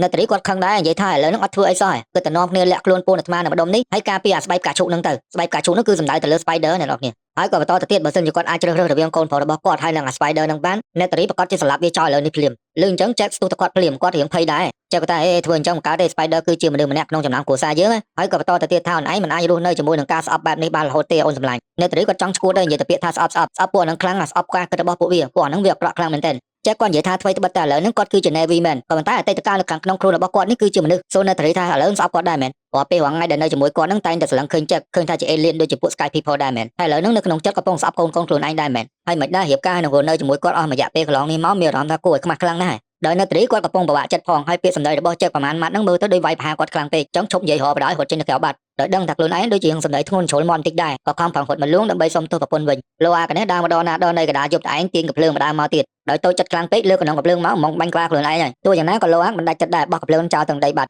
រេយ៉ាហើយនឹងគីរីរត់មកដល់ឃើញយើងស្លុតចិត្តណាស់ដែរក៏តាំងប្រហែលជាមកបាញ់ខ្លួនឯងនឹងមកទៅជាសំណាងឲ្យមកតន់ហើយពីរនាក់នោះក៏ខំប្រឹងនិយាយលើកទឹកចិត្តថាកុំគិតផ្ដេសផ្ដាស់បងប្រុសទោះយ៉ាងណាក៏នៅមានគាត់ពីរនាក់នេះដែរដែលជឿហើយនឹងឈរខាងលោកអាហើយក៏នាំគ្នាការយកធ្នូដែលបានបាក់នោះត្រឡប់ចេញមកក្រៅវិញហើយនេះវាគឺជាលើកទី1ហើយរបស់ Spider ដែលគាត់អាចបញ្ជាសត្វទឹកបានដោយផ្ទាល់ខ្លួន Spider និយាយថាអូតំណងនេះសប្បាយមែនទែនអត់ដែលមានពីមុនមកសោះអាហ្នឹងបើប្រៀបធៀបទៅដូចម៉ូតូទឹកចឹងតែមិនទិញថ្មីចាំការទៀតក៏ដៅសាច់ដុំសិនទៅពួកម៉ែនេះទៅសួរចម្លើយអុកឡុក Navy ទឹកអត់ឃើញឥឡូវមករឿងពួក Navy ភ័យម្ដងធ្វើទរណកម្មប្រជាជនហើយដុតផ្ទះសម្បែងគេខ្ទេចខ្ទីអស់លីងហើយដែលឃើញរូបភាពបែបនេះ admin ចិត្តតែនឹកឃើញទស្សនវិជ្ជានៅព្រំដែនរបស់យើងមើលឲ្យម្ដងនិយាយត្រង់សក់ទឹកភ្នែកហើយបើតាមលហៀងព័ត៌មានដែលធ្លាប់ឮហ្នឹងពួកវាហ្មងលេងយើងជាលើកទី3ហើយមិនដឹងមិនណាទេអ្នកនរគ្នាអើយតោះឥឡូវចូលទៅយើងវិញ ទោះបីជាខំប្រឹងធ្វើទរណកម្មសួរមិនក៏ពួកនឹងវាមិនព្រមឆ្លើយប្រាប់ថា Spider នៅតាណាដែរអញ្ចឹងទៅម៉ាយគាត់នឹកឃើញវិធីមួយបណ្ដោយដើម្បីឲ្យពួកនឹងវាប្រាប់ទីតាំងរបស់ Jack ហើយនឹង Spider បានត្រូវតែមករកទីតាំងរបស់ Warren ព្រោះសារកតុយសក់របស់គាត់នោះមានអំណាចអាចបញ្ជាហើយនឹងសណ្ដំពួក Navy ផ្សេងៗឲ្យធ្វើទៅតាមគាត់បានដើរមកដល់តំបន់ភ្នំភ្លើងមួយដែលទីនេះវាគឺជាសម្បុករបស់ពួក Navy ភ្លើងស្ថិតនៅក្រោមការគ្រប់គ្រងរបស់ Warren មកដល់តំបន់នេះពួកនឹងកាយខ្លាំងមែនតើចាប់ម៉ាយយកទៅក្បួយសក់ផងអីផងគាត់និយាយថាអេកុំធ្វើចឹងអានេះគ្នាឯងអញយកអវ៉ាន់មកឲ្យទៅអញ្ចឹងទៅនាំគ្នាចាប់ម៉ាយចូលមកដល់ក្នុងសម្បុកនេះបណ្ដោយប្រជាជនវាច្រើនណាស់ដែរហ្នឹងតាំងវាំងដងរបស់គេ admin មើលទៅដូចស្តៀងអីម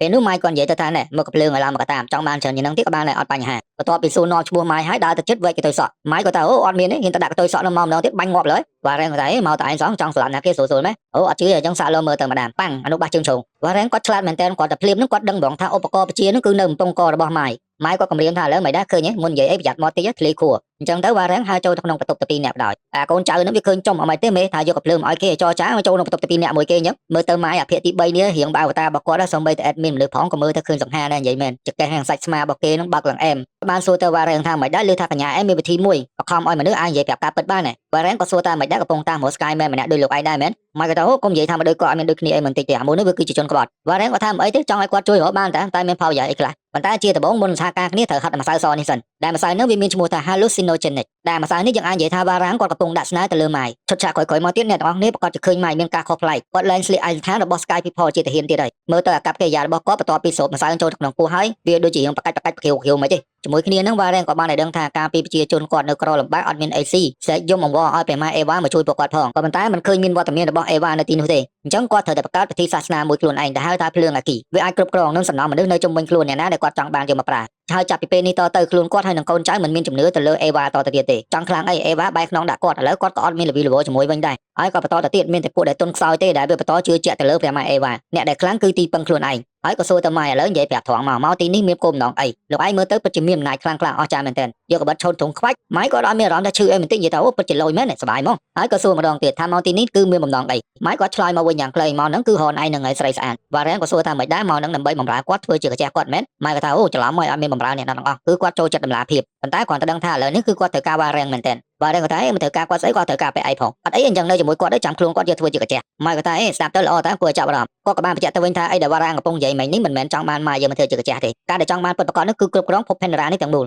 ដល់ឥឡូវសហការគ្នាទៅគាត់មានកំភ្លើងហើយចំណែកវ៉ារ៉ាងមានកម្លាំងតបចង់បានកំភ្លើងប្រភេទអីក៏បានដែរមានតាំងពីកំភ្លើងយន្ត RPG អាចកុំតំណគ្នាទៅវិញទៅមក missile អីហ្នឹងគ្រប់យ៉ាងគឺគាត់ឲ្យបានទាំងអស់ហើយជាមួយនឹងវេទមន្តដ៏ខ្លាំងក្លារបស់កញ្ញាដ៏ស្រស់ស្អាតឯនេះយើងនឹងឈ្នះសង្គ្រាមនេះ 100% ហើយគាត់និយាយពាក្យចុងក្រោយថាឥឡូវមិនដែរទទួលស្គាល់ទេអូនឯងហ្នឹងក៏កំពុងតែត្រូវការបងដែរបន្ទាប់ពីពីរអ្នកនឹងចរចាគ្នាទៅហើយដឹកកំភ្លើងយកមកឲ្យតង្កេះរៀនប្រើអាកំភ្លើងហើយចង់បាញ់អត់ខ្វល់ទេឯងតង់ណាតង់ទៅអញដុតសិនឆេះជំរុំខ្លួនឯងខ្ទេចដុតមួយមិនអស់ចិត្តឯងមកដុតនេះពីរទៀតចង្អែយកតែមែនតើណាបន្ទាប់ពីកិច្ចសហការប្រតិបត្តិការជោគជ័យមកអូសដៃគ្នាចូលទៅក្នុងតង់បាតគេធ្វើអីទៅ admin ឆ្ងល់ដល់នេះណាគេជួយបកស្រាយបាននេះគេទីជាមួយ Spider នេះវិញគេកំពុងនិយាយគ្នាចាំពេលដែលកតុយសក់នឹងវាវែងហើយរៀងហឹងមាំតិចទៅចាំគាត់ប្រាប់ពីវិធីប្រើថាធ្វើយ៉ាងម៉េចចឹងណាហើយ Spider នេះញ័រកតុយតាធ្វើអីប្រើលើមកចង់ចេះហើយពេលនោះវងថៃធូខុនក៏បានហៅមកចិត្តពីរអ្នកនឹងគីរីក៏បានរៀបរាប់ប្រាប់ពីអរិយធម៌របស់ពួកគេការរស់នៅប្រកាត់ពូជអីចឹងណានៅតែរៀនណាបន្ទាប់ពីរបួសគាត់បានធូរស្រាលច្រើនហើយខំប្រឹងទាញយឹតធ្នូទាញប្រឡែងដើម្បីឲ្យតែខ្សែសូមរបស់គាត់នឹងវាយឺតអាចបាញ់ព្រួយបានដូចដើមវិញលោកអាងនឹងអង្គុយមាត់សមុទ្រនេះតែឯងឃើញចឹងទៅរេយ៉ាគាត់ក៏ដើរមកហៅតាំងតោះចូលកម្មវិធីជាមួយគេទៅកុំអង្គុយអញ្ចឹងក៏បានឲ្យដឹងថាបងប្អូនថៃធូខូនរបស់គាត់នឹងធ្លាប់មានតំណែង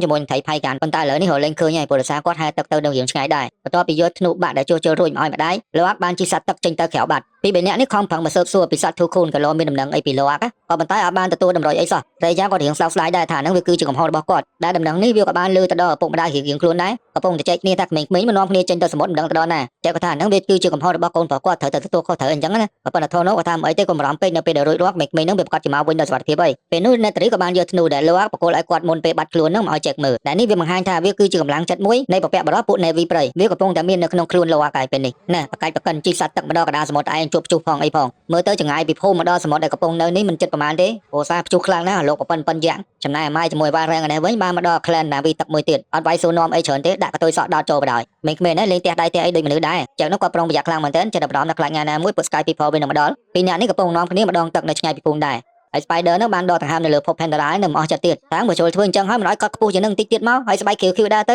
ៅបើសិនជាធ្វើអញ្ចឹងបានមែននឹងមានក្តីសុខយ៉ាងណា khi đi cái tay ban đỏ thằng hai lớn nâng cao đấy tiên ti ấy trơn mấy tôi giờ với đây chụp luôn anh tới à thằng nào bị ta mà với những tiên ti này ca nghe và tôi là boss spider quạt cô thể hiện chi sạch hơi giống nè liêm nâng cuộn này vì plướng mang mà đo đòi đinh cúp chạy chân nêu rốt pin bầy để khơi là cuộn nó với đinh khang page spider của ai kia đi trên tầm khang quạt đấy màu mà khang pleur đấy nằm bay bị chọt cuộn nụ còn nó không hàng của tam bay buồn nè cúp dạng ná cùng trời spider hiện là hai đại dạng ná cái nơi rầm rồi thở ban máy chập cục ọp chọp đòi ba ráng giờ của tôi sót đó tên đằng sau boss spider hay chập vô tờ bạt đại ní ai đang bái ta chơi cái lời ní cái pông tăng ti làm lời này đòi ở chăm vui thế non đi theo đầm ná mà đo đầm bó này chơi cái pông nơi liềm nắng chơi cọt hồi tập đo nó bạc sòn hay cái pông này nhảy nước nên tới số spider đằng kia đi nơi nè còn ta đa mà đó lưu ta spider thở ban chập luôn pin nạp đây bột nó còn mưa một kia đòi bột ní bên non kia mau trần mền tên chậm này mai nếu còn vô spider ta đã ti tăng soạt việc sẵn tiếp trong một mình mưa tới mà đo ní giờ tới boss chết căn được bạประโยชน์ជាមួយទៀតđấy tại saoមានធ្មប់ផងអ្នកវីផងកងតបជើងអាកាសរបស់ពួក Sky People ច្រើនទៀតពេលដែលកំពុងញ៉ៃញ៉ៃចែកបានដេញនៅត្រីនាំកូនចេញទៅឆ្ងាយទៅក៏ប៉ុន្តែគាត់នោះអត់ព្រមទេប្តីនៅណាគឺគាត់នៅនឹងដែរហើយគាត់បញ្ជាក់ប្រាប់ប្រពន្ធថាឥឡូវនេះពួកវាចាប់ Spider បានហើយវិធីតែមួយគត់គឺគាត់ត្រូវចោះចូលឲ្យពួក Sky People ចាប់ខ្លួននៅតាមស្រួលនៅត្រីគាត់នៅតែមិនព្រមដេញកូន2នាក់នោះឲ្យហកកន្លែងពួនទៅបើសិនជាលោកប្តីនៅនឹងគាត់ក៏នៅនឹងដែរ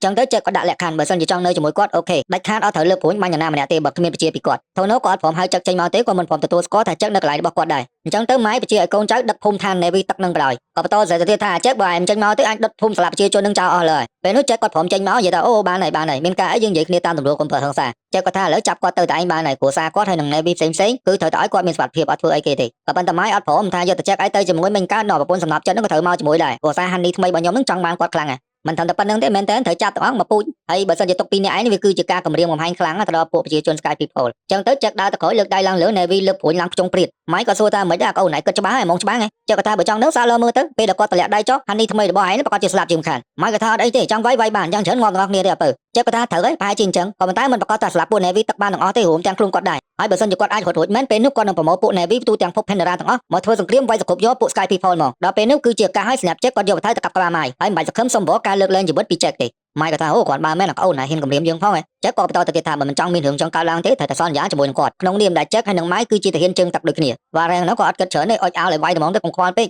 ហើយទាំងទាហានជើងអាកាសរបស់ម៉ៃណាចាំស្ដាប់តបត្តិជាទៅជាចុងក្រោយម៉ៃក៏គាត់យល់ព្រមតាមសំណើរបស់ចែកនៅត្រីនេះខឹងខ្លាំងមែនទែនឃើញគេចាប់ប្តីនៅមុខអត់សុខចិត្តបដ ாய் តែគាត់ឈរមើលគេចាប់ប្តីចេញទៅទាំងសោកសៅអត់អាចធ្វើអីបានទេពេលនោះវ៉ារ៉ាំងក៏គាត់នាំកូនចៅច្រើនអ្នកដែរដើម្បីហោះចូលសម្ដៅទៅទីក្រុងរបស់ពួក Sky People នឹងដៃរបស់គាត់នឹងមានឧបករណ៍ពណ៌ក្រហមមួយយ៉ាងដែលនេះនៅពេលដែលគាត់ហោះចូលទៅក្នុងទីក្រុងទៅអាវុធទាំងនោះគឺអាចបាញ់គាត់បានទេមេតបស្រីនោះក៏សួរថាមិនដែរឃើញពួកនោះហោះចូលមកមិនកំបាញ់វាទៅកូនចៅប្រាប់ថាបាញ់កើតទេមេអើយដោយសារពួកនោះវាមានផ្លាកសញ្ញា IFF ពេលដែលហោះចូលមកដល់កណ្ដាលទីក្រុងនេះពួក Navy ភ្លើងដែលជាកូនចៅរបស់ Vairang នេះដូចជាភ្ញាក់ផ្អើលដែរចុះមនុស្សច្រើនមែនដូចយើងភ័យដែរហ្នឹងក៏ស្លុតទៅកូនចៅតាមឲ្យកុំខ្លាចមកគាត់ដែរគាត់មនុស្សប្រមាណអ្នកសងធ្វើភ័យមែនហូចឈ្មោះ Navy ភ្លើងអស់ហើយគាត់ទៅឃើញថាចាប់ Spider បានចុះពីលើលេខកូទែមក Hacker នេះឈរញឹមមកព្រោះដោយសារគាត់នឹងចង់បាន Spider ខ្លាំងមែនទែនភ្លាមនឹងមេតបស្រីនឹងចុះពីលើឡានមកដល់ម៉ៃបានណែនាំទៅថានេះគឺជាចែកឥឡូវគាត់ចាប់ខ្លួនបានហើយមេពេលដែលដើរមកដល់ឃើញថាមានវត្តមាន Vairang នៅឈរជាមួយនឹងគាត់ដូចជាមានការមិនពេញចិត្តទាល់តែសោះបាននិយាយថាផ្ដល់កំភ្លើងសម្ពាវុធគ្រប់បែបយ៉ាងអស់ហើយនៅតែម្ដងចិត្តនាំសទៅចូលមកដល់ក្នុងផ្ទះទៀតម៉ៃគាត់និយាយថាអូនិយាយចឹងអត់ត្រូវទេមេមិនត្រូវទេគាត់គឺជាមិត្តភក្តិតាមកចាំណែនាំមកស្គាល់នេះគឺជាស្រីស្អាតគាត់មានឈ្មោះថា Vairang គាត់ថា Vairang ណាមខ្វល់ដាច់ខាតនាំពួកនឹងចេញពីប្រទេសរបស់គាត់អស់ទៅ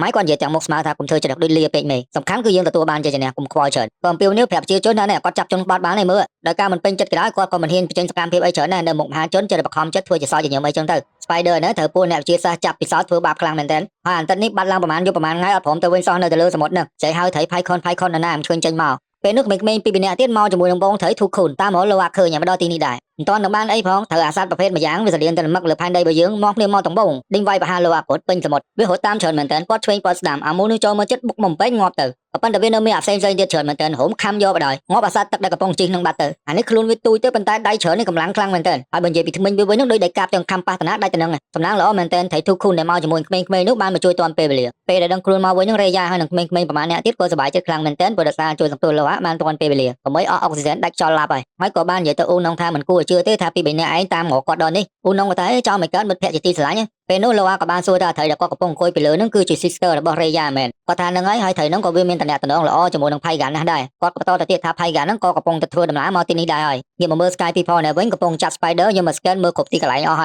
ើយក៏សួរទៅ Doctor នោះថាមិនដែរមានអីថ្មីអត់តែការបញ្យល់របស់គាត់នោះគឺអត់មានអីខុសពី Knockman ដែលបញ្យល់ប្រាប់ទៅ Jack ទេបើអញ្ចឹងទៅ Hacker គាត់និយាយថាមានស្អីនៅក្នុងនឹងក៏មានទៅក៏អត់ខ្វល់ទេសំខាន់តែប្រព័ន្ធនៅក្នុងខ្លួនរបស់ Spider មានដំណើរការបានដោយរបៀបម៉េចហើយធ្វើម៉េចអាចចម្លងវាយកមកដាក់លើខ្លួនអ្នកផ្សេងកើតខ្លួនធ្លាប់រត់លេងពេញព្រៃហើយយកមកដាក់ក្នុងបន្ទប់ប្រមាណម៉ែត្រនឹងមូម៉ៅខ្លាំងមែនទែនទាញអីវាយកញ្ចក់ផងអីផងពេលនោះម៉ៃដើរចូលមកទៅសម្រួលអារម្មណ៍តិចទៅអូនកំបួរម៉ៅពេក Spider ក៏សួរថាចឹកនៅតាណា មកកំសួរច្រើនពេកអ្នក burger ស៊ីម៉ាត់អីអាគ្នានៅក្នុងព្រៃសងយក burger មកស៊ីម៉ៃក៏និយាយថាមកឥឡូវបានជួបគ្នាម្ដងទៀតគាត់គឺជាឪពុករបស់ឯង Spider អា Spider និយាយថាឪពុកអីគាត់ការចងចាំសងខ្ញុំចង់បោកក៏លោកតែក៏មើលបញ្ជាក់ថានេះគឺជាឪម៉ៃក៏បន្តទៅទៀតថាមែនតើទៅពីអ្នកឪកូនគាត់នឹងគួរតែមានពាក្យនិយាយគ្នាបានច្រើនជាងនេះទោះយ៉ាងណាក៏គាត់នៅតែអរគុណ Spider ដែលធ្លាប់បានជួយសង្គ្រោះជីវិតគាត់កាលពីភាគទី2ពេលដែលលងទឹកវាយជាមួយនឹង Jack Spider ក៏និយាយថាស្ដាយក្រោយដែលបានជួយជីវិតតែឯងប៉ុន្តែទោះយ៉ាងណាម៉ៃគាត់មិនប្រកាន់ទេថែមទាំងនិយាយថាគាត់មានមោទនភាពចំពោះ Spider ខ្លាំងមែនទែនដែលជាកូនរបស់គាត់ពេលណាដែលគាត់ជួប Spider ហាក់ដូចជាគាត់កំពុងឃើញខ្លួនឯងអញ្ចឹងព្រោះសារមើលទៅ Spider អង់អាចក្លាហានហើយនឹងឆ្លាតមែនទែនហើយក៏បាននិយាយរៀបរាប់ពាក់ព័ន្ធទៅនឹងម្ដាយរបស់ Spider ថាម្ដាយគាត់នឹងស្រឡាញ់ Spider ខ្លាំងមែនទែនក៏បានរៀបរាប់ពីព្រឹត្តិការណ៍ថាម្ដាយរបស់ Spider នឹងបានស្លាប់ក្នុងនាមជាវីរបុរសអីអញ្ចឹងណាត្រូវបានគេទទួលស្គាល់នឹងក្រុមអីអញ្ចឹងទៅពេលដែល Spider ស្ដាប់ឮហើយអញ្ចឹងទៅគាត់ដូចជារឿងទុនចិត្តដែរដូរទឹកមុខពេលនោះ Spider ក៏គាត់និយាយថាមកបតងតែកូនគាត់សុំឲ្យគាត់ទុកទៅងាកមកមើលលោកអាកណែវិញនៅពេលដែលគាត់បានជួប Pygan គឺសប្បាយចិត្តខ្លាំងមែនទែនព្រោះសារគាត់ស្រឡាញ់ថៃនឹងដូចជាបងប្អូនប្រុសប្រកាសអញ្ចឹងហើយក៏សួរទៅថាមិនដែរទៅបាត់មករយៈនឹងមានបញ្ហាអីអត់ហើយបានរកឃើញថៃធូខុនផ្សេងនៅក្នុង clan នឹងដែរពេលនោះមានថៃធូខូនមួយទៀតងើបពីក្នុងទឹកមកលើខ្លួនគាត់នឹងជាប់សិតតែអាវុធរបស់ Sky People មិនយ៉ាងណាគាត់និយាយប្រាប់ថាធូខូននឹងកំពុងតែប្រមូលផ្ដុំគ្នាបន្ទាប់ពីសុគ្រីកាត់ឡើងហើយនៅថ្ងៃខាងស្អែកនេះគឺជាឱកាសល្អសម្រាប់ពួកយើងចេញប្រមាញ់ពេលនោះ Gavin គាត់ក្តារមកហាមគាត់តាមល្មមហើយជប់វាយប្រហារពួកថៃធូខូននោះទៅព្រោះសារពួកគេមានអរិយធម៌រៀងខ្លួនដូចទៅមនុស្សរបស់ពួកយើងដែរមានភាសាសិល្បៈវប្បធម៌និងចម្រៀងបើសិនតែនៅបន្តបកបាញ់ទៀតបងប្អូនសាច់ញាតិរបស់គេនឹងឈឺចាប់ប៉ុណ្ណាដោយការខំប្រឹងប្រយោជន៍រៀបរាប់ទាំងនេះគឺគ្មាននរណាស្ដាប់មតិរបស់គាត់សម្បីតែបន្តិចអញ្ចឹងដើរចេញមកនេះបណ្ដោយងាកមកមើលចែកកណែវិញត្រូវគេចាប់ដាក់ធុងហើយនឹងប្រជាជននឹងកាន់កាមេរ៉ាថតមួយម្នាក់ម្ដងកន្លែងនេះម៉ៃគាត់និយាយទៅចែកថាស្អែកម៉ោង6យើងនឹងជួបជុំគ្នារៀបចំពិធីប្រហារជីវិតអីមិនដឹងទេណានៅតែបន្តខឹងគុំចែកថាគាត់នឹងបានបោកប្រាស់ជំនឿទុកចិត្តរបស់គាត់កាលពីភាគទី1ចែកក៏គាត់ទៅវិញថាមនុស្សខ្លួនគាត់ដែលជាការចងចាំរបស់មនុស្សដែលបានស្លាប់ហើយនឹងមិននិយាយស្អីជាមួយគាត់នោះចែកក៏ខំប្រឹងប្រយោជន៍ទៅម៉ៃទៅឲ្យដឹងពីការរស់នៅរបស់ពួក Navy អីអញ្ចឹងណាពីតម្លៃនៃកតុយសក់នឹងថាគេប្រើរបៀបម៉េចហើយទំហំនៃការឆ្លាញ់របស់ពួកគេនឹងវាយ៉ាងណាហើយក៏បន្តប្រាប់ទៅទៀតឲ្យបើកភ្នែកបើកបេះដូងឲ្យធំតិចទៅដើម្បីទទួលយកការរស់នៅក្នុងរបៀបជាប្រជាជន Navy បន្ទាប់ពីគេចាប់ប្តីយកទៅបាត់អ្នកតារីនៅមិនសុខទេនៅពេលដែលឈរមើលព្រួយកូនប្រុសរបស់គាត់ឲ្យហើយនោះសម្រាប់ចិត្តតែបើកទេទាញយកអាក្បាលគ្រាប់ដែលប្តីបានឲ្យនោះយកមកប្រើហើយយកមកមើល Spider នេះវិញអីគេកាក់តំណាងឲ្យឈ្មោះឪណានេះមានខ្វល់ទេណែយើងមកដោះសោរត់ចេញតាមប្រហោងខ្យល់នេះបាត់ហើយយើងងាកមកមើលអាប្រមាណអ្នកនៅខាងក្រៅក្រុងរបស់ Sky People នេះវិញមើលនៅដើមសាច់រឿងនៅពេលដែលវាវាយប្រហារគេគឺខ្លាំងមែនទែនក៏ប៉ុន្តែជាមួយអ្នកតារីវិញគ្មានកឡូអីមកបៀកគាត់វាយងាប់ខ្ទេចនៅពេលដែលពួកទាហានបើកទ្វារធុងរបស់ Jack ដើម្បីឲ្យ Sky People ថតវីដេអូកាន់តែច្បាស់នោះមានម្នាក់នៅក្នុងចំណោមនឹងគឺជា Gavin គាត់បានសង្កេតឃើញថាទ្វារដៃនឹងគឺវារឹងមាំខ្លាំងណាស់អ្នកតារីក៏បានលាបពណ៌បន្លំខ្លួនធ្វើជាពួក Navy ភ្លើងហោះចូលមកក្នុងទីក្រុងនេះដោយនឹងដៃនឹងមានការឧបករណ៍ពណ៌ក្រហមនៅទៅទៀតអញ្ចឹងពួកទាហាននឹងវាក៏មិនចាប់អារម្មណ៍ដែរគាត់ហោះចូលបានដោយសុវត្ថិភាពពីអ្នកនេះកំពុងដេកអោបគ្នាយ៉ាងមានសេចក្តីសុខដែលអត់ដឹងថាសត្រូវកំពុងចូលមកទេ Spider ក៏បន្លំខ្លួនចូលមកក្នុងចំណោមមនុស្សនេះដែរគ្មានអាណាចាប់អារម្មណ៍ទេមនុស្សច្រើនម្ដងនឹងអាណានេះឃើញថាពាក់ Gavin ដែលគាត់ធ្លាប់បានចេញបបបាញ់សត្វធូខូនជាមួយនឹង Mick ដែលគាត់នេះឡើងមកដល់គ្រឿងចាក់យក្សមួយហ្នឹងមិនដឹងមានគោលបំណងអីទេដែលពួក Navy រូបរាងវាស្តៀងគ្នាហើយណាមួយអ្នកតារីគាត់លាបពណ៌ដូចគ្នាទៅនឹងពួក Navy ភ្លើងទៅទៀតអញ្ចឹងពួកទាហានអស់នេះវាអត់ចាប់អារម្មណ៍ទេម៉ែណែគាត់កាន់តែផុងខ្លួនជ្រៅទៅជាមួយនឹងពួក Navy ភ្លើងហើយតែគាត់ភ្លេចតួនាទីខ្លួនឯងអស់លេងហើយយកទឹករបស់ពួកអស់ហ្នឹងមិនផឹកហើយមកត្រឹមតែប៉ុណ្្នឹងលាបមុខលាបមាត់ទៅដូចពួកនោះដែរកំពុងដេកលក់ស្រួលហ្នឹងបើភ្នែកមកអ្នកតារីយកកបិតភ្ជុំកជាប់និយាយថាពិតជាប្រពន្ធស្មោះត្រង់ជាមួយនឹងប្តីមែនណាគាត់ជំរាបសួរថាចៅជាប្តីរបស់គាត់នៅណាឥឡូវនេះបនប្រាំងកាត់សក់ងាប់បាត់ឥឡូវហើយម៉ែណែបើវិញម្ដងឃើញពីរនាក់ហ្នឹងកំពុងស្ញែងដាក់គ្នាទិញកំភ្លើងដេញបាញ់បណ្ដោយឃើញចឹងនៅអ្នកតារីអត់ចាំយូរទៀតទេរត់ប្រូចស្រែកហុយអាសន្ននោះហោះមកចាប់តាន់ពេលវេលាទៀតប៉ុន្តែពេលដែលកំពុងហោះហ្នឹងមិនមែនគាត់រត់ទេណាទាញអាព្រួយដែលមានក្បាលក្រំសេវហ្នឹងបាញ់សតែនសាំងផ្ទុះឆេះខ្ទេចអស់លីងដើរបាញ់គ្រប់កន្លែងណាឲ្យតែមានសតែនសាំងដល់ពេលអញ្ចឹងទៅផ្អើចលាចលពេញទីក្រុងពេលដែលកំពុងចលាចលផាកខើក៏ដើរមេការប្រាប់មេតបស្រីនេះថាឥឡូវនេះមានបញ្ហាក្មេងដែលមានកតុយសក់នេះរត់បាត់ហើយដេញចាប់វាឲ្យគាត់ឥឡូវនេះភ្លាមអ្នកតារីនេះលឿនរបស់គាត់ណាស់ដែរលេខផ្ទះផងអីផងហើយនឹងគ្នារបស់ម៉ាយដេញបាញ់ទៀតនៅតែតាមចាប់គាត់មិនបានវ៉ារ៉ាំងនេះមើលទៅគាត់ដូចជាមានគំនុំស៊ីសាច់ហត់ឈាមជាមួយអ្នកតារីតាំងពីជាតិណាមកអញ្ចឹងដេញបាញ់យ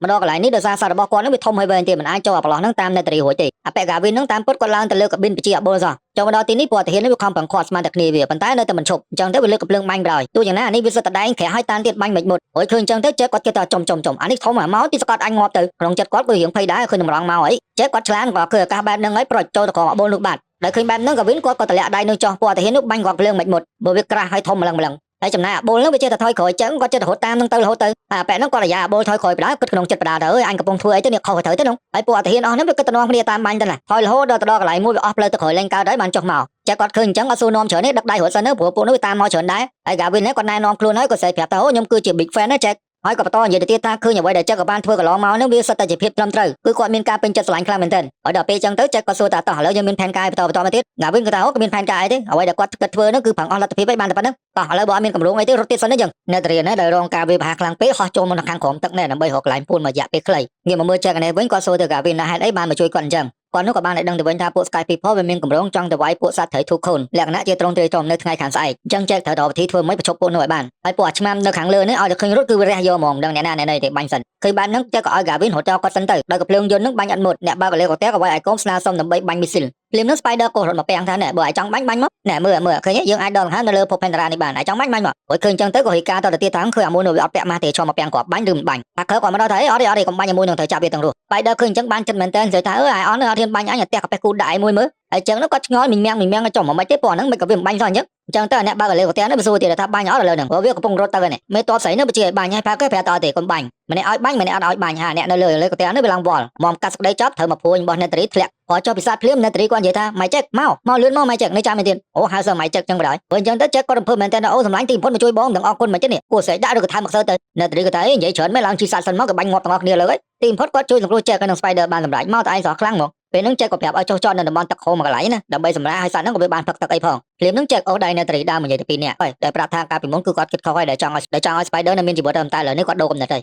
Netri និយាយត្រូវការដែលសម្រាប់ពាក់នឹងចោលគឺជាកំណត់ដ៏ល្អបំផុតព្រោះកាលណា Sky People វាចាក់ Spider យកទៅធ្វើតេស្តបានសម្រេចដឹងពីរបៀបដកដង្ហើមនៅលើភព Pandora នេះពេលនោះពួកមនុស្សវានឹងនាំគ្នាមកនៅលើភពនេះកាន់តែច្រើនឡើងដែលពួកវានឹងបំផ្លាញព្រៃឈើព្រមទាំងសមុទ្រដោយទៅនឹងអ្វីដែលពួកមនុស្សធ្លាប់ធ្វើនៅលើភពផែនដីដែរតែពេលនោះហើយការផុតពូជរបស់ពួក Navy នឹងមកដល់ចេះគាត់និយាយថាខ្លួនគាត់មិនអនុញ្ញាតឲ្យមានរឿងនេះកាត់ឡើងជាដាច់ខាត Netri មើលទៅគាត់ដូចជារឿងដូរចិត្តព្រោះសារឃើញ Spider នឹងបដូរជីវិតជួយសង្គ្រោះប្តីគាត់មិញហ្នឹងតែគាត់និយាយថាគិតឡើងវិញទៅឲ្យម៉ែចេះកុំធ្វើអញ្ចឹងអីពេលដែលនិយាយចប់ចេះក៏ដកកូនក្បិតដែលនៅចង្កេះរបស់ Netri នោះហើយហៅ Spider ដើរចូលទៅក្នុងព្រៃតែពីរនាក់មើលទៅ Spider ក៏មិនដឹងអីសោះដែររៀងសង្ស័យខ្លះថាចឹងនឹងប្រកាសជាមានគោលបំណងអីមួយមកលើខ្លួនហើយ Netri ហ្នឹងគាត់កញ្ញាញ់ខួរគាត់ដែរចង់ជួយ Spider បន្តិចចង់ស្លាប់បន្តិចវានៅតាក់ទើមិនដឹងថាត្រូវធ្វើម៉េចចូលមកដល់ក្នុងច្រើនបន្តិចមកចេះគាត់បង្ខំឲ្យ Spider លុតជង្គង់នៅនេះ Spider ដឹងខ្លួនហើយថាចឹងមកស្លាប់គាត់នៅកន្លែងហ្នឹងហើយក៏និយាយសុំបរថាកុំធ្វើអញ្ចឹងអីអើយអត់ត្រូវទេទោះយ៉ាងណាក៏គាត់នៅតែជាកូនប្រុសរបស់ចេកដែរមកអាកនិយាយថារស់នៅជាតិនេះវាអភ័ព្វអីណាណីហើយពេលស្លាប់ទៅឲ្យតែកាន់សុគតិភពអីអញ្ចឹងណាងាកមកមើល Netri នេះវិញគាត់គិតច្បាស់លាស់ហើយមិនដាច់ចិត្តទេគាត់ចូលក្នុងព្រៃភ្លុក Spider ក៏សួរទៅថាមិនដែរនៅស្រឡាញ់គាត់ដែរអត់ទេរាល់ថ្ងៃនេះចេះគាត់និយាយថាស្រឡាញ់ពេញបេះដូងនៅក្នុងចិត្តតែងតែចាប់ទុក Spider គឺជាកូនរបស់គាត់អញ្ចឹងតែអ្វីដែលធ្វើនេះគឺបខំចិត្តទេអញ្ចឹងទៅក៏ព្រមបិទភ្នែកថាឲ្យចេះស្លាប់គាត់មកអញ្ចឹងលើកបិទតម្រង់ចេញមកហើយចាក់ឈុចទោះយ៉ាងណាចេះគាត់នៅតែមិនដាច់ចិត្តអាក្រក់តែមាត់ពេលនោះ Netri ក៏គាត់មកដល់ទីនឹងដែរអញ្ចឹងទៅ3នាក់នឹងអោបគ្នាយំលហេមលហាមទឹកភ្នែកនៅក្នុងព្រៃចេះក៏គាត់បាននិយាយថារឿងអីដែលវាបំរុងតកើតគឺវាច្បាស់ជាកើតហើយ Netri ក៏ថាមិនអីទេកុំពិបាកចិត្តអីវាអាចនឹងមានវិធីផ្សេង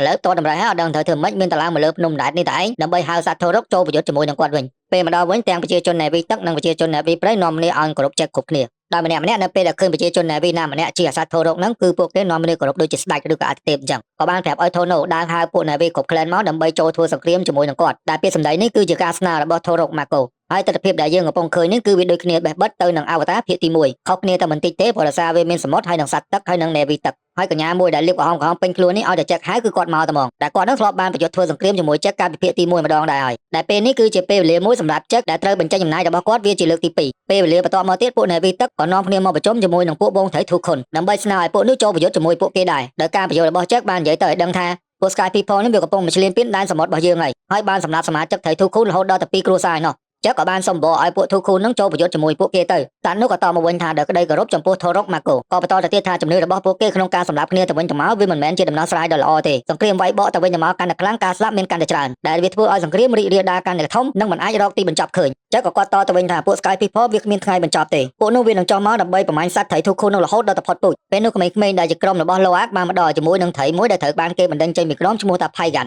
ដែលពួកគេខំប្រឹងនិយាយទៅត្រីដែលជាមេដឹកនាំនោះថាស្ដាប់ពួកគាត់បន្តិចទៅលោអាកអ្វីដែលគាត់និយាយនោះគឺសិតតែជាពាក្យពិតក៏ប៉ុន្តែជាឪពុករបស់រេយ៉ានិយាយថាពួកឯងគ្មានសិទ្ធិនិយាយនៅទីនេះទេហើយណាមួយត្រីដែលឈ្មោះ Paigan នោះត្រូវបានបណ្ដឹងចេញពីក្រុមមកអង្គប្រជុំនេះដើម្បីអីអញ្ចឹងទៅក្មេងៗនាំគ្នាបាតកម្មបដ ாய் ទាំងលោអាករេយ៉ាហើយនឹងអ៊ូណុងបើសិនជាថាត្រីនឹងត្រូវបានដេញចេញអញ្ចឹងគាត់3 4នាក់នោះគឺត្រូវតែចេញពីក្រុមនឹងដែរដែលឃើញបែបហ្នឹងមេដឹកនាំរបស់ត្រីធូខុននិយាយថាអញ្ចឹងឲ្យលោអាកគាត់និយាយមកដែលលោអាកបាននិយាយរាប់ប្រាប់ថាត្រី Paigan គឺជាបងប្អូនប្រុសរបស់គាត់នោះត្រឡប់មក clan របស់ខ្លួនវិញដើម្បីការពារសមាជិកតែប៉ុណ្ណោះហើយក៏នាំត្រីមួយទៀតដែលជាសមាជិករបស់ Paigan ទៅតឃើញហ្នឹងថាឥឡូវមើលទៅនេះបើមិនជឿនេះគឺជាសាកសីហើយឃើញលើខ្នងរបស់គាត់សិតតែគ្រាប់ព្រួយរបស់ពួក Sky People អត់ទេដែលឃើញបែបនេះម្នាក់គាត់ភ្ញាក់ផ្អើលខ្លាំងមែនទែនសោះសាច់ហ្មងណាត្រីនោះបាននិយាយថាមកនេះនិយាយជំនួសគ្រួសាររបស់គាត់ដែលបានស្លាប់បាត់បង់ជីវិតទៅហើយបន្ទាប់ពីពួក Sky People ដេញប្រមាញ់ពួកគាត់ម្នាក់នៅក្នុង clan របស់គាត់នោះគឺត្រូវបានដេញប្រមាញ់យ៉ាងសាហាវឃោឃៅសូម្បីតែមិត្តភ័ក្តិបងប្អូនម្ដាយអីស្លាប់ទាំងអស់ហើយមានតែគាត់ម្នាក់ទេគឺជាអ្នកចុងក្រោយជាចុងក្រោយត្រីនោះក៏និយាយថាពួកយើងទាំងអស់គ្នាត្រូវតែប្រយុទ្ធជាដាច់ខាតពេលហ្នឹងវងត្រីធូខូនធំនោះក៏បាននាំគ្នាចូលទៅក្នុងសមុទ្រអស់ទៅដែលរងណាគាត់និយាយប្រាប់ទៅចេកថាត្រីអស់នោះត្រូវការពេលស្ញាប់គិតមើលសិនក្នុងការសម្រេចចិត្តអាប៉ែមិចនេះក៏ដើរមកទីនេះនិយាយទាំងសប្បាយរីករាយថាពួកសត្វត្រីនៅកន្លែងនេះគឺមានរហូតដល់រាប់រយក្បាលនោះច្រើនខ្លាំងមែនទែនហើយពេលដែលកំពុងប្រជុំនិយាយគ្នាវាយហ្នឹងម៉ៃក៏ដើរមកដល់ហើយមើលការស្លៀកពាក់របស់គាត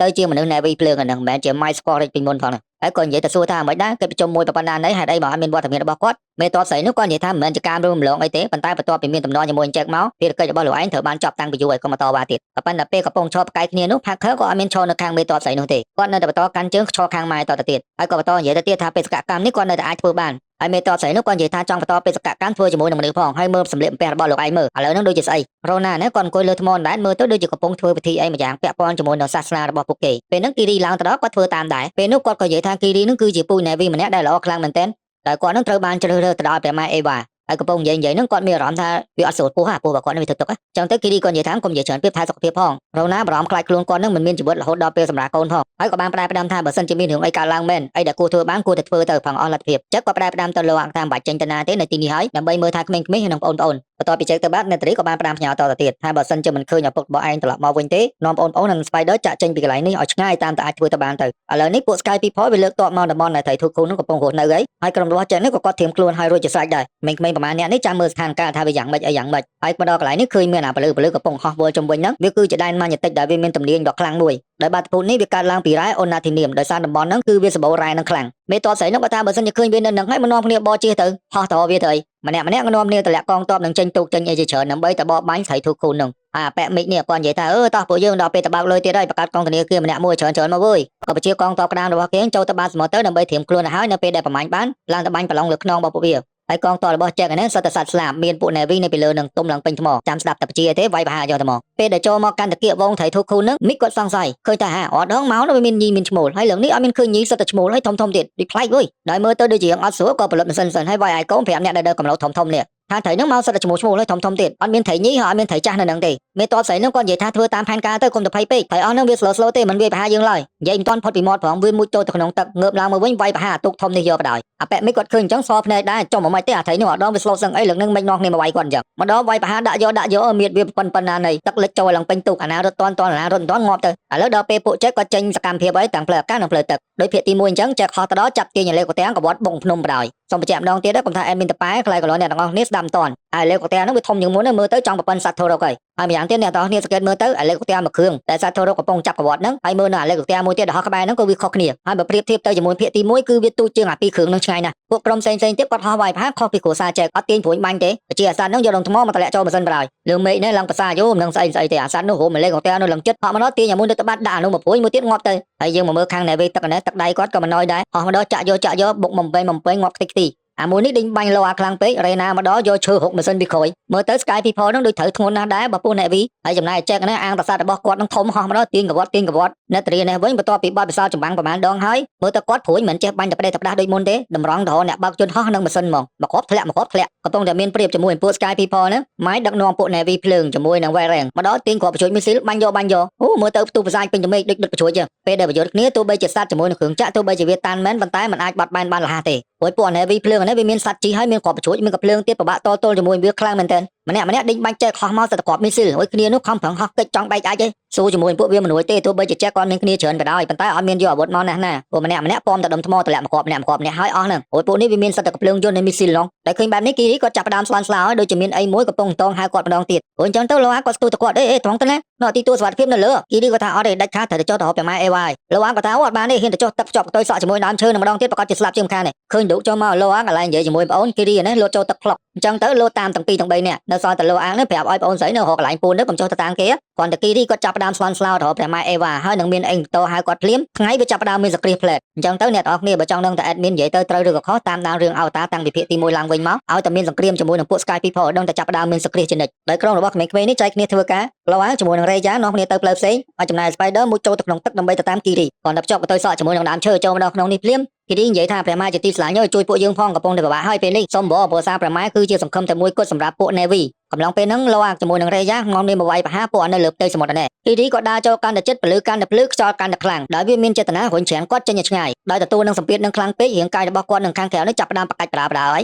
ពេលហ្នឹង Spider ចូលម្ដងអត់មានទាញកតុយសក់ចេញដូចមុនទេដោយភ្ជាប់ចូលទៅបន្ថែមដែលគីរីនៅខាងក្នុងនេះគាត់ភ្ញាក់ផ្អើលខ្លាំងមែនតើមិននឹកស្មានថា Spider អាចចូលមកទីនេះកើតហើយអ្នកនៅខាងក្រៅនេះកំពុងទទួលការវាយប្រហារយ៉ាងដំណំពីពួក Sky People ពីអ្នកនឹងដើរចូលកាន់តែជ្រៅកាន់តែតឹងឡើងទោះបីជាមានវត្តមាន Spider នៅជាមួយក៏ដោយពីអ្នកមកជួយនៅតែបន្តទទួលសម្ពាធខ្លាំងរាងកាយរបស់គីរីកាន់តែប្រកាច់ខ្លាំងជាងមុនពេលហ្នឹងក្មេងទូចនោះក៏ចូលមកដាក់កតុយសក់ភ្ជាប់ជាមួយនឹងដើមឈើដួងព្រលឹងដែរចូលមកក្នុងនេះបាន3នាក់ដឹកដៃគ្នាដើរទៅមុខចឹកនៅខាងលើនេះត្រូវមកព្រួយចំជើងហើយនៅតារីក៏អស់គ្រាប់ទៅទៀតដោយការខំប្រឹងរបស់3នាក់ហ្នឹងទីបំផុតពួកគាត់ក៏បានចូលមកគៀបព្រះម៉ែអេវ៉ាដែលមើលទៅឃើញតែមួយជាងមុខទេក៏ប៉ុន្តែឃើញមានគ្នាយើងនៅក្នុង TikTok ក៏ដាក់រូបឆ្មាតំណាងឲ្យព្រះម៉ែអេវ៉ាវិញក៏ប៉ុន្តែតាមការសង្កេតរបស់ admin ផ្ទៃមុខនេះគឺជាមុខរបស់គីរីមូលហេតុអីបាននិយាយចឹងព្រោះសារគីរីគាត់កាត់ផ្ទាល់ពីអេវ៉ា ហើយម្យ៉ាងទៀតយើងពិនិត្យមើលទៅឃើញតែផ្ទៃខាងលើហ្នឹងគឺមានចិញ្ចើមដូចទៅនឹងគីរីដែរបញ្ជាក់អ្នកនរគ្នាអវតារឬក៏ Navy ណាក៏ដោយឲ្យតែកើតចេញពីពួក Zen Sky People គឺមានម្រាមដៃ5ហើយនឹងមានចិញ្ចើមបើសិនជាអ្នកនរគ្នាអត់ចាប់អារម្មណ៍គឺអត់ដឹងទេគ្រួសារហើយនឹងកូនរបស់ Jack គឺសិតតែមានចិញ្ចើមទាំងអស់អត់មានតែ Nettery ទេព្រះម៉ែអេវ៉ាកំពុងងាកមើលហ្នឹងត្រូវមកគាត់ mystery ផ្ទុះបឹងបកាច់ទាំង2ទាំង3ហ្នឹង Nettery ហ្នឹងឃើញថាវ៉ារ៉េងហ្នឹងអស់គ្រាប់ហើយគាត់ខំស្ទុះទៅវាយប្រហារគេ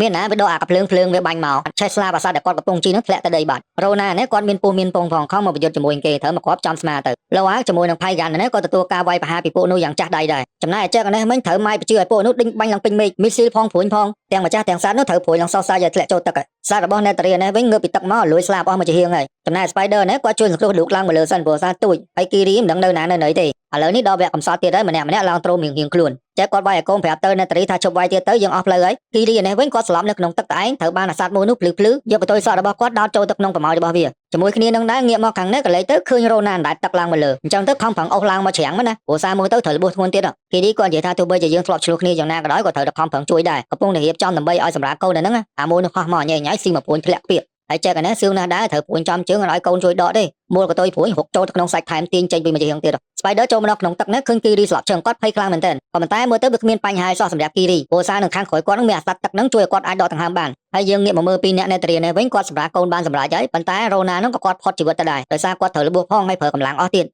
លោអាកនេះសុំទោសJackថាខ្លួនគាត់បានធ្វើកំហុសឆ្គងអីអញ្ចឹងណាចំណែកឲ្យត្រីធំនេះខំប្រឹងរុញផៃកាន់ឡើងមកខាងលើព្រោះសារត្រីនឹងវានៅក្នុងទឹកមែនទោះយ៉ាងណាក៏ត្រូវឡើងមកខាងលើផ្ទៃទឹកនេះដើម្បីដកដង្ហើមដែរបើជួយមិនទាន់ពេលប្រកាសជាដាច់ខ្យល់ស្លាប់និយាយទៅម្បូរត្រីនឹងវាស្តៀងនឹងបលែននៅលើផែនដីយើងក្មេងតូចឌូកនៅលើទឹកនេះត្រូវម៉ៃឆាប់យកទៅបាត់អាប៉ែមិកនេះបន្ទាប់ពីទទួលការវាយប្រហារពីធូខូនខ្លាំងយ៉ាងណាក៏ដោយនៅតែបន្តបញ្ជាកូនចៅឲ្យចេញទៅធ្វើការទៅទៀតហើយអាមួយនោះវាសួរថាអាមួយចេះច្បាស់ណាស់មេប៉ុណ្ណឹងអត់ព្រមសម្រាប់ទៀតវាថាអេសម្រាប់មិនណោះលុយរាប់ពាន់លានដុល្លារកំពុងរងចាំយើងNetteryនេះកំពុងរៀបចំខ្លួនជាមួយក្មេងទៅចាក់កំណើតហ្នឹងពីម្នាក់នេះនឹងខាងក្រោយឲ្យចងជាប់ដែលឃើញបែបនេះJackជាមួយលោអាក៏អត់នៅចាំយូរដែរទោះបីជាខ្លួនមានរបួសក៏ដោយព្រោះប្រពន្ធនិងកូនត្រូវបានគេចាប់យកទៅហើយស្ទាយគេដដែលហ្នឹងយកអាវសុតាក់តងហ្នឹងមកគម្រាមJackថាចេញមកលឿនមកបើសិនជាចង់ជួយសង្គ្រោះប្រពន្ធហើយនឹងកូនហើយអាពួកនេះអាណាចាប់អីចាប់ទៅអត់ខ្វល់ទេនៅតែបន្តតាមប្រមាញ់ត្រីធូខូននឹងតទៅទៀតវាលែងតដៃរួចប៉ាវរត់កោជើងគ្នាពេញទៅសមុទ្រហ្នឹង Spider ជាមួយនឹងគីរីនៅក្នុងទឹកណាត្រូវកងទ័ពជើងទឹករបស់ Post Sky People ព័ទ្ធជិតសងខាងតែនេះគឺជាកម្លាំងកងទ័ពរបស់វាតាមប្រមាញ់ត្រីធូខូនហ្នឹងទាំងផ្ទៃលើនិងបាតសមុទ្រធៀបនឹងវាយប្រហារហើយស្រាប់តែដើមឈើដួងព្រលឹងហ្នឹងចេញពលឺមកឡើងភ្លឺពេញហ្នឹងបងសัตว์មកដែលធ្លាប់បានដេញវាយប្រហារលោអាកាពីលើកមុនវានាំគ្នាទាំងវងមហាកលឹងជុំវិញគីរីនេះពេលហ្នឹងក៏ប្រាប់ថាឲ្យនាំគ្នាទៅវាយប្រហារពួក Sky People ហ្នឹងទៅពួកអាមឹកអស់ហ្នឹងវានាំគ្នាលេងម្ចាស់ដៃទៅហើយបុកវាយប្រហារពួកនេះវានៅក្នុងទឹកហ្នឹងលិចតិចទីអស់លីងមិនត្រឹមតែប៉ុណ្្នឹងឡើងមកចាប់ពួកមនុស្សនៅផ្ទៃខាងលើនេះយកទៅធ្វើជាចំណីទៀតឡាខ្លាំងមែនទែនលោតមកបាត់មនុស្សចាប់យកទៅអស់លីងលឿនហ្មងសូម្បីតែថតរកណាខ្លួនត្រូវព្រួយឡើងសោះសាច់ហើយក៏នៅតែងើបមកតតាំងវិញដែរហើយយើងងាកមកមើលខាងលើនេះវិញសត្វសត្វបាក់សីហោះមកឡើងល្ងិតមេឃពួកនេះវាភ្លើងនេះគ្មានតតាំងអីណាតន់ទេហោះមកពីក្រោយតបាក់យកវាយប្រហារទាំងលើអាកាសទាំងលើទឹកពួកនោះងាប់តិចទីអស់លីងទាំងពួក Navy ទាំងពួក Sky People អីហ្នឹងវាសំខាន់អាមឹកហ្នឹងមកឡើងមកដេញចាប់ទាញមនុស្សដល់លើកប៉ាល់ទៀតអាសត្វថតរកនេះខ្លាំងមែនទែនពេលដែលចិត្តជាវាចាប់ឲ្យលេខកន្ទះទូចណាដល់វាមកចាប់ខ្លួនឯងទាញអាធំនេះដល់ធ្លាក់ផ្ទុះចេះខ្ទេចអាប៉ែមិកនេះសយឯងកំពុងដកថយជួននឹងផៃហ្គាន់ដេញវាយប្រហារឲ្យមកទំហឹងមានកំណុំមួយគ្នាតាំងភាគទី2ហើយស្រាប់ចាប់បឺដោយអូសយកទៅក្នុងទឹកមើលអុកស៊ីហ្សែននឹងទប់បានប្រហែលម៉ោងចំណែកនេះវាកំពុងឆេះនេះកំពុងតែត្រូវស្រូបដោយដែនម៉ាញ៉េទិកហោះឡើងទៅលើខ្ទេចទីអស់Jackជាមួយនឹងលោអាបានឡើងមកដល់នាវាមកកន្លែងហ្នឹងតែមិនប្រកាសថានៅតំបន់ណាទេព្រោះសារវាធំចំណែកគីរីជាមួយ Spider ក៏ឡើងមកដល់មួយជាហៀងទៀតដែរមកដល់គោលដៅដែលបានកំណត់ហើយJackក៏បានប្រាប់ទៅលោអាកាន់កំភ្លើងចាំមាញ់ការពារគាត់Jackគាត់ចូលទៅក្នុងដើម្បីដោះស្រាយជាមួយពួកនោះទាំងឲ្យទាំងកូន3 4នាក់នេះកំពុងនាំគ្នាលបចូលទៅម្ដងតិចកាន់តែគៀកហើយចំណែកវ៉ារ៉េងអានេះវិញគ្មានដឹងខ្យល់អីគេទេតែបជារំដូចមនុស្សឈួតអញ្ចឹងពេលដែល Spider ដើរបង្ហាញខ្លួនចេញមកហ្នឹងម៉ែក៏គាត់ព្យាយាមនិយាយបញ្ចូលឲ្យត្រឡប់ទៅផ្ទះវិញជាមួយគាត់ទៅដោយលើបែបហ្នឹងNetteryគាត់បារម្ភខ្លាំងហ្មងដោយខ្លាច Spider ចូលដៃចូលជើងជាមួយនឹងម៉ែពេលហ្នឹងJack លុបមកដាក់យកវាយផាំងអាពីរនាក់នោះស្ដោកដោយលោកអាធៀងភ្លើងឲ្យស្រាប់ហើយដឹងថាពួកហ្នឹងប្រកាសជាបាញ់Netteryឃើញបែបហ្នឹងNetteryជាមួយនឹងឌុកប្រូចលោតចូលទៅក្រុមបាត់វ៉ារ៉េងអត់ចាំយូរទេរត់តាមមកដល់ដាក់មកភ្លើងចំកណ្ដាលខ្នងNetteryដួលដីខ្ពកទាញកបិតម៉ងអាកគាត់ហ្នឹងគីឌីមកដល់យកសក់ភ្ជាប់ជាមួយសក់វ៉ារ៉េងខ្លាំងមែនតើធ្លាប់តែគាត់បជាគេតាមរយៈសក់ក្បាលហ្នឹងប៉ុន្តែឥឡូវនេះមកចាញ់អំណាចរបស់គីឌីទៅវិញគីឌីនិយាយបជាជាមួយនឹងសក់ក្បាលនោះថាចេញឲ្យឆ្ងាយពីម្ដាយរបស់យើងទៅស្រីចង្រៃឃើញអញ្ចឹងមានចាំអីទៀតប្រូចរដងធ្លាប់តែខ្លួនខ្លាំងបជាគេបានម៉ែនេះគាត់នៅតែមិនព្រមលែងដែរចាប់ Spider ជាប់ហោះឡើងទៅលើបាត់ដែលឃើញបែបនេះJackក៏គាត់អត់ចាំយូរដែរហៅត្រីនោះហោះតាមភ្លាមរំពេចហើយឆ្ងល់នេះអាចចាប់គេបានហើយមិនហោះទៅប្រទេសទាហានវិញឡើងទៅលើនឹងទៅស្អីត្រីរបស់Jackធ្លាប់ទៅនៅក្នុងទឹកតែម្ដងនេះហោះខ្ពស់មែនទែនម្ដងវាយប្រហារម៉ាយយកបដ មានឈោងដៃចាប់អ្នកណានៅតនេះធ្លាក់ប្រកាច់ប្រកិនទាំង3ទាំង4ជាមួយនឹងសัตว์នោះចំណែកភ្លើងមួយសង្កបិតនោះត្រូវស្រូបឡើងទៅលើអស់លីងដល់សល់តែធ្នូឈើនោះវាអត់អីនឹងដៃNetteryនឹងកូនតូចៗរបស់គាត់នោះក៏រត់រះប្រញាប់ចេញពីនាវានឹងឲ្យលឿនៗដែរព្រោះកំពុងស្រូបហោះឡើងទៅលើហើយវាមិនមែនជាការស្រូបធម្មតាទេបាក់តិចទីឆេះអស់បដ កូនចៅទាហានរបស់គាត់នឹងគេចចេញអស់ហើយមេតបស្រីហេតុអីបានមករត់នៅសង្ងំក្នុងនាវានឹងទៅស្អីដោយចំហាយភ្លើងផ្ទុះវាបានចដៃនឹងមកត្រូវជើកនេះធ្លាក់ប្រកាច់ប្រកិនអញ្ចឹងទៅម៉ែគាត់ឃើញថាជាអាកាសរបស់គាត់ឯកាន់កបិតហ្មងទៅស្លាប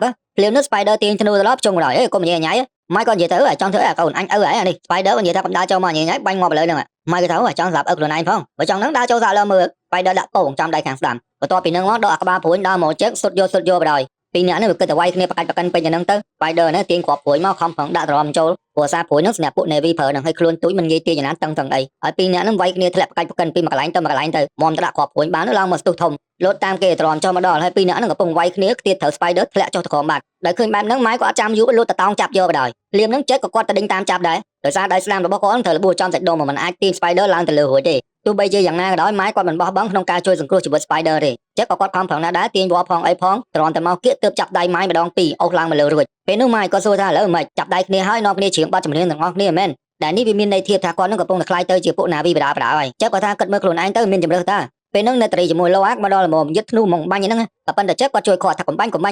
ដែលមើលទៅស្ថានភាពនឹងអត់ស្រួលទោះបីជាគាត់នៅរួមមានជីវិតក៏ដោយបើសិនជាត្រូវបាននៅត្រីចាប់បានក៏ជាវិនទានីហើយអញ្ចឹងសម្រាប់ចេះថាលុតពីលើនឹងទៅបដ ாய் ងាប់ព្រោះតាមសំណាងគាត់ទៅវាយគ្នាហើយភ្លាមសុគ្រីចប់ល្មមពេលបន្តមើលទៀតម្នាក់គ្រប់ជាតិសាសនាវីទាំងអស់ដែលក្នុងនោះមានទាំងវងត្រីធូខូនដែរនាំគ្នាមកដាក់កតុយសក់ភ្ជាប់ជាមួយនឹងដើមឈើនៃដួងព្រលឹងនិងបាសមុទ្រនេះជាចុងក្រោយផៃហ្គានក៏ត្រូវបានគេទទួលស្គាល់រស់នៅជាមួយនឹងនាវីទឹកហើយនឹងលោអាកបានដោយសន្តិភាពចំណែកឯគីរីជាមួយនឹង Spider ណាយកកតុយសក់របស់គាត់ដាក់ចូលទៅក្នុងដើមឈើនឹងដែរដែលវានាំឲ្យពីរនាក់នោះទៅដល់តំបន់មួយនៃដួងវិញ្ញាណជួបគ្នាជាមួយអ្នកដែលស្លាប់ហើយកាលពីពេលកន្លងទៅនៅពេលដែលជួបគ្នាជាមួយនឹងបងប្រុសរបស់លោអាគឺគាត់ស្វាគមន៍យ៉ាងកក់ក្ដៅពេលដែលណានាំ Spider ឲ្យគាត់ស្គាល់នោះគាត់ដឹងគាត់ថាអីមិនស្គាល់អាមេនាំរឿងមូលហេតុដែលពីរនាក់គាត់អាចនិយាយជាមួយព្រលឹងដែលបានស្លាប់ហើយនោះដោយសារគីរីកើតឡើងពីព្រះម៉ែអេវ៉ាហើយម្យ៉ាងទៀត Spider គាត់ទទួលឥទ្ធិពលពីគីរីអាចដកដង្ហើមនៅលើភពនេះបានចំណែកអ្នកផ្សេងទៀតបានត្រឹមតែមើលពីចម្ងាយប៉ុណ្ណោះមិនអាចចូលទៅនិយាយជាមួយពួកគេបាននេះអញ្ចឹងរឿងអវតារភាគទី3បញ្ចប់ត្រឹមនេះហើយអ្នកទាំងអស់គ្នាជាចុងក្រោយសូមអរគុណខ្លាំងមែនទែនដែលប្រិយមិត្តទាំងអស់គ្នាគាំទ្រ Channel របស់ Admin សូមជូនពរឲ្យអ្នកទាំងអស់គ្នារកស៊ីមានបានសុខភាពល្អនិងអាយុវែងអត់មានអីនិយាយទៀតទេអញ្ចឹងចាំជួបគ្នាជាមួយ Admin វីដេអូក្រោយបាយ